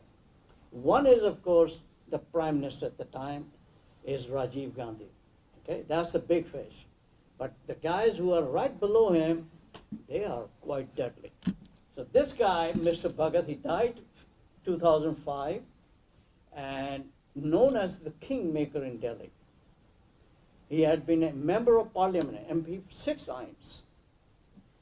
Union minister, he had once held 3 ministries, Ministry of Housing and Urban Affairs, Ministry of Information Broadcasting, Minister of Parliamentary Affairs. That's a big guy. And by the time when this murder happened, he was a Minister of Information and Broadcasting, current minister in place. Before all of that, he used to be mayor and deputy mayor of Delhi. And he's considered the chief whip of the Congress party. This guy's powerful guy, powerful man. Now his name is all over. His name is all over. Everybody's pointing him that he is also leading the masses of the gundas or the criminals to go and kill Sikhs. His name is all over. So where do we get the justice today, 40 years later? Next. None. None. You get nothing. Let's take a look at that, another one. Jagdish Titler, that's another guy. Now he's alive. I checked it out yesterday. He's alive, 80 years old. So he had been a member of parliament several times. Minister of State for Overseas and Indian Affairs, Minister of Civil Aviation, Minister of State for Surface Transport. Again, that's a powerful man within the Congress party, within the Indian government structure. Both. So what do we get here? Any justice? Now here a little bit different, a little bit. Instead of none, you see the Central Bureau of Investigation, this is India's internal. CBI closed all cases against Mr. Titler in November 2007 for his alleged criminal conspiracy to engineer violence against Sikhs in the aftermath of Indira Gandhi's assassination. Bingo. Okay, next. But there's an update on it. As of just recent few months, September 13, 2024, Delhi court frames murder charges against this guy. Now he's 80 years old. Just remember that. He's 80 years old. Now you be the judge. Justice served or not? I can tell you it's not. He's 80 years old, and I can tell you right now, nothing is going to happen. That's the way it's going to go. Okay? Next. Here's the third guy I'm going to address, Mr. Sajjan Kumar. He's alive as of yesterday, they were checked. Almost about 80 years old. MP again. He was also a member of parliament. He was also elected from the Delhi Municipal Corporation of Delhi. That is before Delhi has his own government. This is today's style. This is at that time. So this guy was also at one time General Secretary Pradesh Congress Committee in Delhi. That is the Congress Party organization in New Delhi. He was the leading man. He was their leader. Okay? So these guys are well placed into the system, into the hierarchy. So what do we get here? Do we get justice? Let's go next. Now here it is. Any justice. He was sentenced to life imprisonment by Delhi High Court on December 17, 2018 for his role in 1984 Sikh killings. Now that's, you can begin to count how many years later. But here's the update. A special CBI court granted him bail in one case related to the 1984 riots. They use the word riots over there, but you realize the pogrom. On April 27, 2022, just about 2 years ago, 2.5 years ago, okay? However, he remained in jail due to his conviction in another case. Bingo. So in other words, for the mass killings of Sikhs and mass looting, justice is not served. Okay? That's where he may still be in the prison. I tried to check, I couldn't get the right answer. He may be still in the prison, but for a different reason. Next one. All right. Very important. Very, very important. This book, I just got it last month. We didn't even know it existed. Gyani Zail Singh happens to be the president at the time, but a very unique individual. He was home minister from 1980 to 82 and a president from 82 to 87. So that is during this time when the Sikhs suffered the most. This guy was big guy. He was a big guy. Home minister is deputy prime minister and president is head of the state. And 1994 he died, and 1996 the book is released. He made sure that this book would not be released while he was alive. And I think it's worth reading it, what he has to say. I really think it's worth reading this stuff. Anyway, if anybody needs a copy, let me know. Next. Now, move on to a few years later, 2014, we had a different party in power other than Congress. And this is RSS backed. RSS, we all know that, is essentially KKK of India. There's no other better way to describe it. And they run the show now, and they have their own government. You got this Narendra Modi, and you got Amit Shah, Deputy Prime Minister, and they're well known in the newspapers now for doing something different. Instead of killing Sikhs in India, they're moving out. They are moving to the killing Sikhs 10,000 miles away. This is where this is going. Next. These are names that you can read in the newspaper. Mr. Nijjar was already murdered, I think last year in June. And this individual, Mr. Pannu, I think he got lucky. He was on the target and FBI saved him. But these guys, these Indian leaders are sending death squads. Not in India only, death squads in America, in Canada, and other places to hunt down the Sikhs. This is the reality we are facing. Next. So it's what they're coined, the term has been coined, it's transnational repression. That's the term we are being told now, which really is, next one, and that is, it's a government reaching out across the borders to silence dissent among diasporas and exiles, including through assassinations, illegal deportations, abductions, and you can add on a lot more there. That's really what is going on. So Indian government leaders have learned one thing. Not only they can kill you inside India, they can come outside also, get you. Get ready. Next. All right. Any scope of justice for Sikhs in India? Frankly, the answer is no. You can try. You can try. One thing I can advise you, if you have an interest into learning what Indian state is. I brought a copy of the Indian Constitution. Please, this is the way to start. I had to teach that even an individual at State Department, the importance of this. You've got to start reading this because don't assume that there's nothing in it. It's a huge stuff. And these guys, they run through this, provided we read it. See, the problem is we don't read this stuff. Okay? And that's why a lot of this stuff, we can't understand it. Everything that you want to know about it, this is the start. And then we can move on to something else also. Okay? Their ideologies and so forth and so forth. But anyway, if there's a more question there, we are available. That's all I have. Thank you.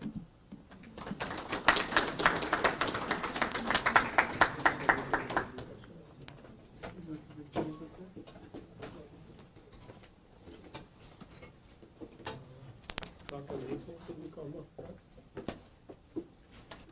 Dr. Mason.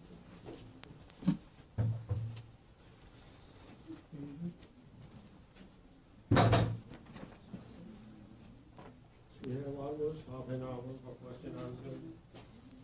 You can ask questions, or you can explain something you may not have known. So we can have free discussion.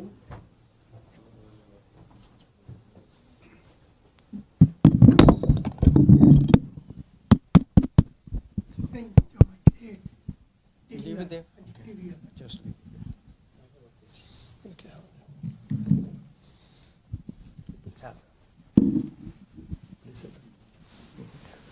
Has there been amendments in Constitution of India?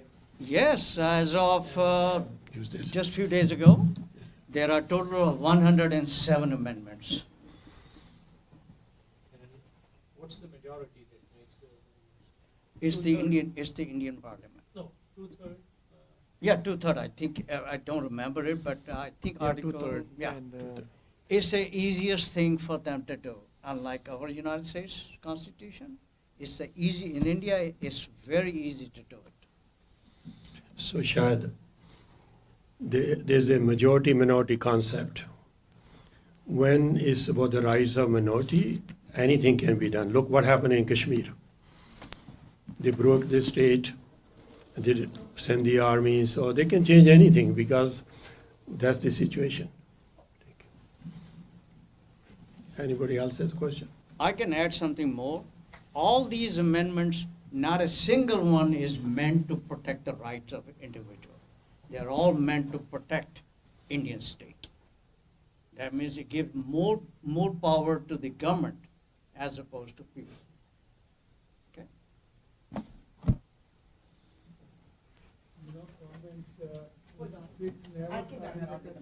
Oh, thank you.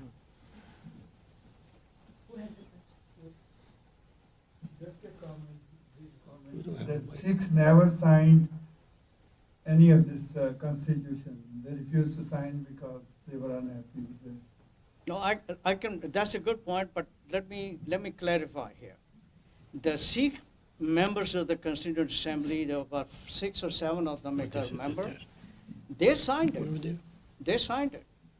But the 2 members who were members of the Akali Dal, they did not sign it, and they did not sign it for a different reason. Minority issue, not necessarily what else is contained in it. Okay. Yes. Yeah, their disagreement was on Article 25 because they included Sikhs into Hindus.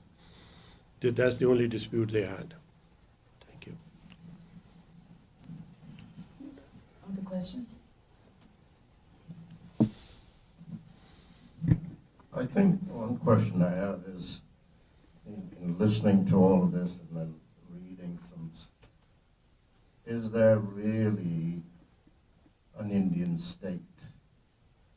What I mean by that is it really a self-governing state, or is it an annex of many other individuals and where the power struggle is still going on, 100, 200 years ago, where Russia, US, and all these guys, uranium in Kazakhstan. Is India really, as most people think, okay, that it's a free state, but it isn't. It's a handful of people that are controlled by outside powers that control the dissidents, where the Sikhs are the dissidents. And so is it really a free and fair country that, as we think, it's perceived to be? Can we add one more question? Yeah. And then answer both together.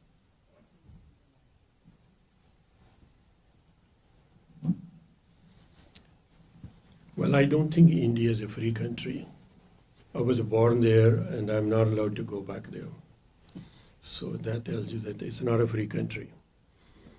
Okay, you can consider yourself to free if you belong to the gangsters, then you can do anything. If you are not part of the gangster team, which is RSS, BJP, all that, then you could be anybody. Look at the Rajiv Gandhi. He just said all the Modis are crooks. And he lost his membership in the parliament. There's no country where this happens. Rahul Gandhi, yeah, sorry. So there is no freedom. There's no freedom of speech, no freedom to act.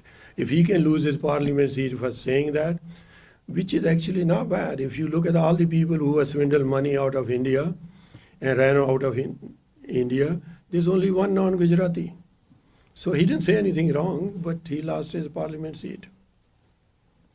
But the question is, if we go to the core nucleus of what is really happening there, more so, what we're looking at is just what's going on with the RSS RSS, but who's behind the RSS?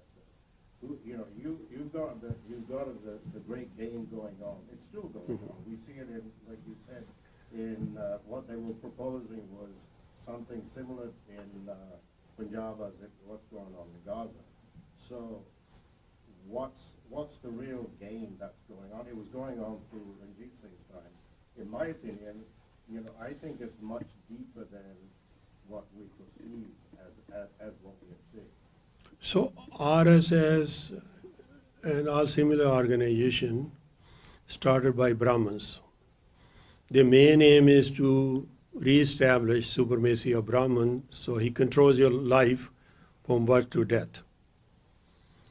I think I wrote one article discussed on the Satluj TV. If you want, I can send you. Every one of them, RSS except one, they were all Brahmins. So that's their goal. You want to live under them, they are happy. You don't want to keep your identity, you can live there. But if you want to keep your identity, then you're not.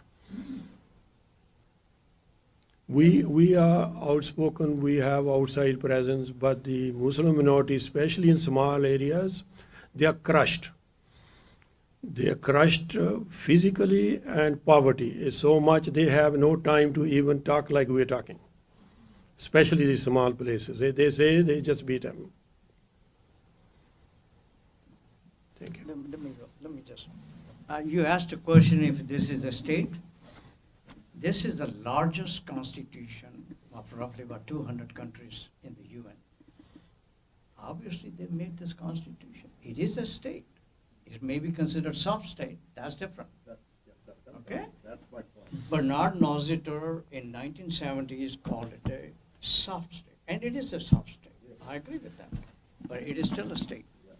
But it's a sub-state. Yes.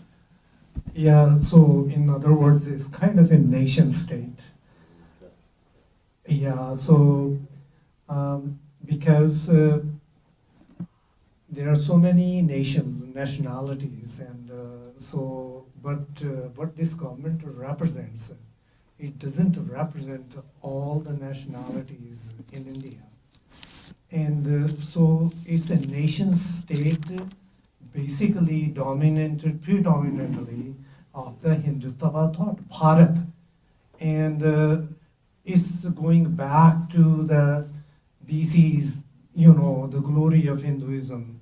And so it's most of a kind of an imaginary Hindutva state.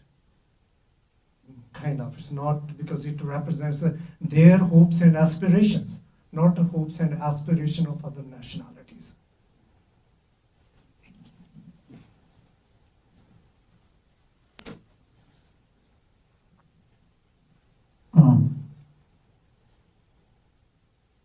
Since the 1980, it seems like the way the Indian democracy works, you have to create a Frankenstein and then kill the Frankenstein, and then you reward it with votes. And that's almost like a hopeless situation for those who are victims of this Frankenstein policy.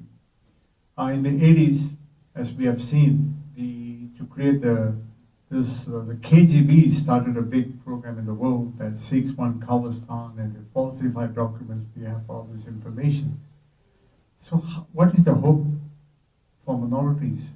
I mean, what's the hope there when each time you're powerless, and that as we speak here, we could be another Frankenstein in the happening. They had in 1980, to win election 85, we have to create a Punjab, Punjabali, Khalistan situation, then the Ram Mandir situation, the Gujarat situation. It's one situation after another. So is that how the Indian democracy would work, that you keep killing people to get reward? What's the hope for any minority?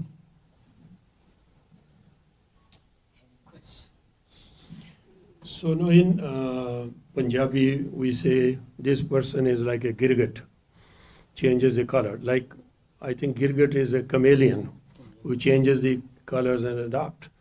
These Hindutva people are very sophisticated. When Modi needed a protection, he dresses like a Sikh, so Indira Gandhi can't arrest him. He lives in the Gurdwaras, okay? He goes to Gurdwara Bangla Sahib and he prays during this Kisan agitation. When he comes out, and then there's a plan to kill Sikhs. So if minorities don't understand and unite together, then it's a very hopeless situation. They will kill each and every one of them one by one. So it's up to the minorities to get together and survive. There's no simple answer. When the population stands up, you don't need an army. What happened in Soviet Union, what happened in Poland, what happened in so many places, it's up to the population to rise up and oppose it. I don't see any other way.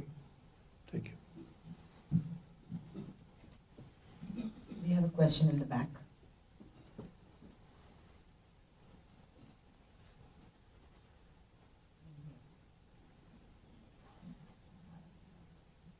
I just want to add what Dr. Gaywal shared earlier. So there are the Indian government, Modi and rest of them are not only crushing Muslims, they're also crushing Catholics and Christians and any other non-Hindu religious people. Look at the example in Manipur. What happened to the Kukis, that their people were killed, they were displaced, their religious temples are gone, their homes are gone. A little child was killed in front of the mother. So there were just so many examples of inhumanism. So not only Sikhs are also tired, even from the 1984s, but also other people who are being treated as animals. So, for example, if you look back at the history, how did Rajiv Gandhi die? He was assassinated by in the South by a non-Sikh. Can you imagine if a Sikh would have killed Rajiv Gandhi? And so that was non-Sikh in the South, and it was a woman, in fact. So the more this is like a peeling an onion. This is just the top layer we peel today, not even the whole top layer. It's the entire, the more we dig, the deeper we go, the worse it is. So I'm so thankful to all of you, and I think this is emotionally very heavy, but it's important for us to talk about this because we don't talk about it, and I wish there were more children in here. We have to continue doing this, so thank you for putting this together.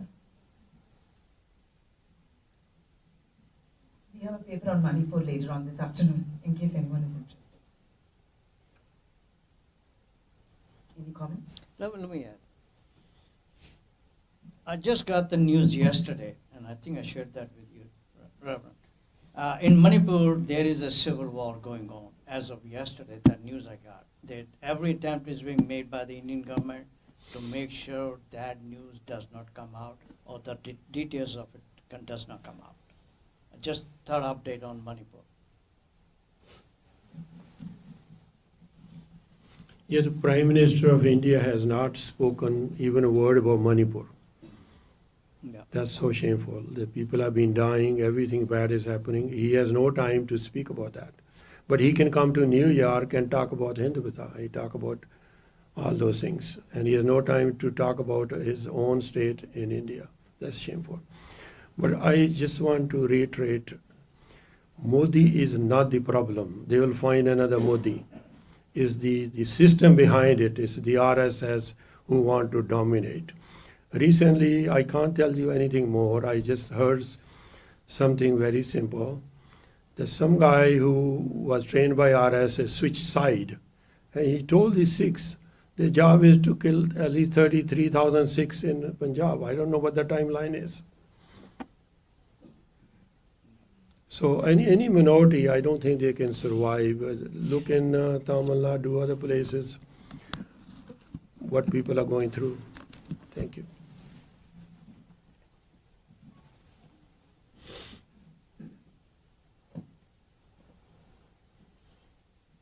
You know, there is, first of all, it's very nice to arrange this meeting because although we are very few people here today, but a lot of us do not know all the facts. So it's good educational effort that we self-educate what's going on. Secondly, you know, in India, if you analyze the population, you know, even yesterday, we were talking to some of my Hindu friends, and we said two things. First of all, I said, when father of the country is killed, assassinated, Mahatma Gandhi, how many Maharashtrians were killed?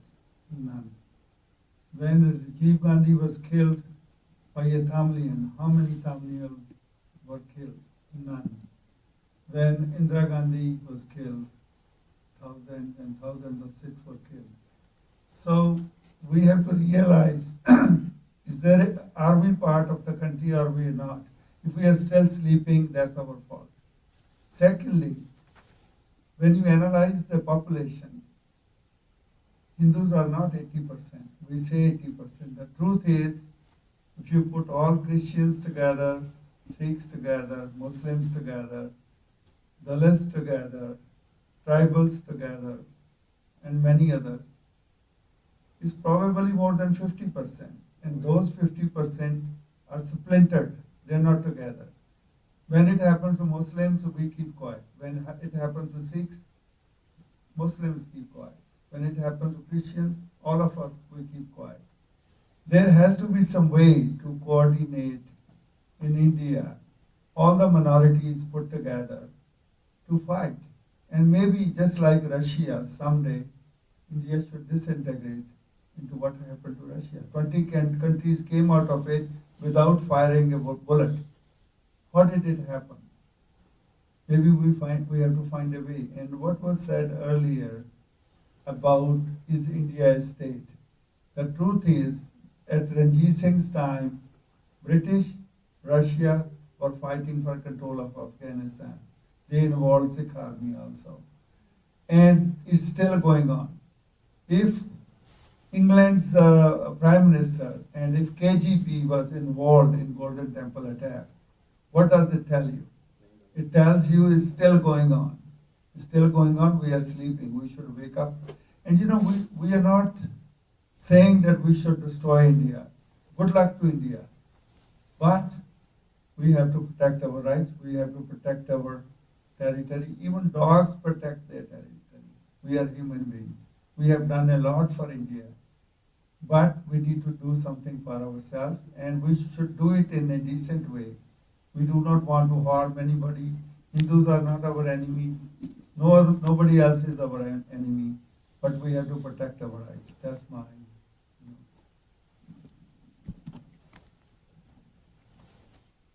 Give it to Father. A lot of you probably have seen me at other events before. If you don't know who I am, my name is Father Josh Lichter, and I formed an organization called the Assembly for Human Rights to help try to tell your story. So I want to just offer a word of encouragement. First, please keep telling your story. I know it can be very difficult to go back and relive this, but you honor everyone who has died under this horrible persecution before you by telling their story so that they're not forgotten and so that the next generation does not forget it. So please keep telling the story. People are listening. The second thing I want to say as a word of encouragement for you is I've been working really hard, and I have other colleagues that have been working hard to try and make these stories known to the American Christian community, and we've made great progress just in the past year. 4 major Christian denominations in America this past year issued resolutions condemning human rights violations in India and asking the State Department to designate India a country of particular concern. And that's groundbreaking that's happened. And just last month, the National Council of Churches in the United States met. They represent over 100,000 Christian churches in the United States, and they passed a similar resolution. So American Christians are hearing your story, and they're retelling it, and they are taking action, speaking up, and letting our leaders know that action needs to be taken. So please don't be discouraged. Keep telling the story. Keep sharing it. More and more people are listening, and more people are hearing it. And the momentum that's starting right now is going to keep going. But we need you to be able to tell your story and share it and keep sharing it for that to happen. Don't give up. Thank you so much for that. I know my role is just that of a facilitator here and one of the conference organizers. My name is Sujata Mani. I'm the chair of the Women's and Gender Studies Department. I agree with everything you said and what I'm hearing from the panel too, that communities have to come together. I'm from India. And so the Tamils have to come together with the Punjabis. And I just want to offer a clarification that the person who was a suicide bomber in Rajiv Gandhi's assassination was a Sri Lankan Tamil. And I'm sure you all know that the Sri Lankan army has annihilated the ethnic Tamil population in Sri Lanka. So they have, they've all committed genocide on that community.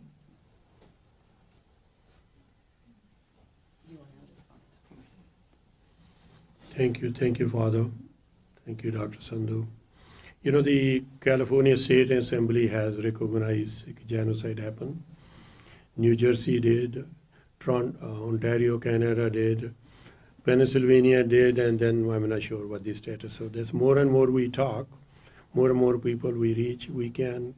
But we also have to have sympathy, empathy with the other sufferers. We can't be just talking about ourselves. There are many other sufferers under that regime. And only by joining together, something good can come out. Any other question? Yes, sir. Thank you, Professor Wheeler. Thank you, Father, for your encouraging words, and thank you, everyone, for being here and sharing your truth. I'm sorry I had to step out for a moment, but I don't think this question was asked. Would each of you speak to how you think the genocide is ongoing, or the genocidal efforts are ongoing, and try to characterize for us who don't know how being today anywhere in the world may nevertheless place you at risk of genocidal activity? I think genocide is going on in many places in the world. This minority-majority situation is being exploited more and more. Many countries, people, that's why running away, migrating, and then they are going through a lot of other problems. For us, I think the continuation of Sikh genocide is what Dr. Colonel Saab said, transnational oppression. So they have now hired people for the money to kill the Sikhs outside. They give $10 million to one Afghan group to kill the Sikhs and Kashmiris in Pakistan. There was one young Sikh boy died in Pakistan. There was Sikh leader killed in Surrey Gurdwara in British Columbia, Canada. There was one Sikh young man poisoned just like Russian style. They do some radioactive, whatever they give. He died in 2 days. The human rights activist Gurpatwant Singh Pannu, who arranged these referendums where the Sikhs outside India vote to see what they want, and he was supposed to be killed, but they hired the wrong guy, who turned out to be FBI informer, and the case is still going on. So this ongoing oppression inside and outside, now they become so daring, they are not even afraid. The Prime Minister of India goes on TV, say, "Guske marenge." That means we will intrude into your house and kill you. This I'm not making up. He said this on the TV, and they say every day. Before the elections, this recent election where his party didn't get total majority, otherwise would have horrible. He was preaching against Muslims all over, blatantly on the TV, so he could get the Hindu votes. But some people heard. So some of the minorities, like we're saying, got together, where they built the Ram Mandir, which is their thing. That area and the 4 surrounding areas, his party lost. So people did not buy his, what he was saying. So hopefully, I think the people, as long as people listen, that's the only hope. The courts, I am not sure, you may be more knowledgeable. to go to world court, you had to be a country. Individuals are not going there. So I can't go say something wrong is happening. You had to have a country. I don't know if it's true or not. That's what I have been told. Thank you. So, Professor Wheeler's questions, I'm just giving little dimensions of why all these genocides are happening. And the main reason is there are some current ideologies which are circulating and they have not been engaged, challenged. And I was reading one article about Hitler, that before he did, that genocide, so he came into contact with some secret societies. Just one of them was a Theosophical Society, and so there was a particular reference to Annie Besant, who is responsible for Indian Congress and Arya Samaj of India, and the same society is involved in Iran and Egypt and many others. So basically, there is some kind of a cult. That occult exploits contradiction of each society, and by exploiting those contradictions, they generate these kind of circumstances which genocides happen. So unless we engage with those kind of ideologies at the basic level, at the root or foundational level,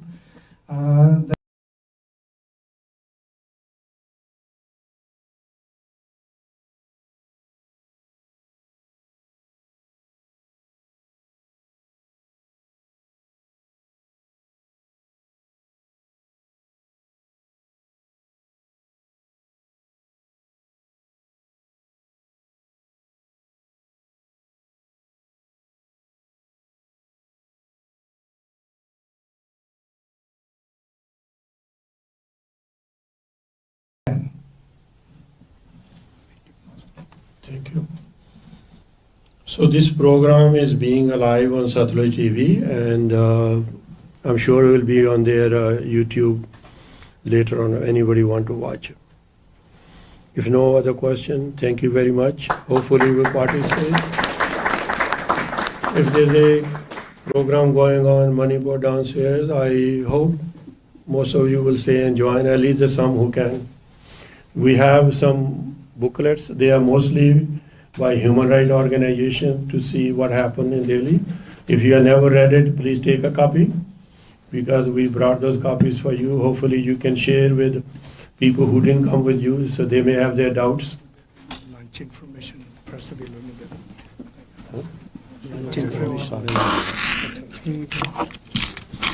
Thank you, everybody. Thank you, Professor Wheeler. Thank you, the university.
He's using deliberately ambiguous words to provoke and tempt Hindutva into misinformation again.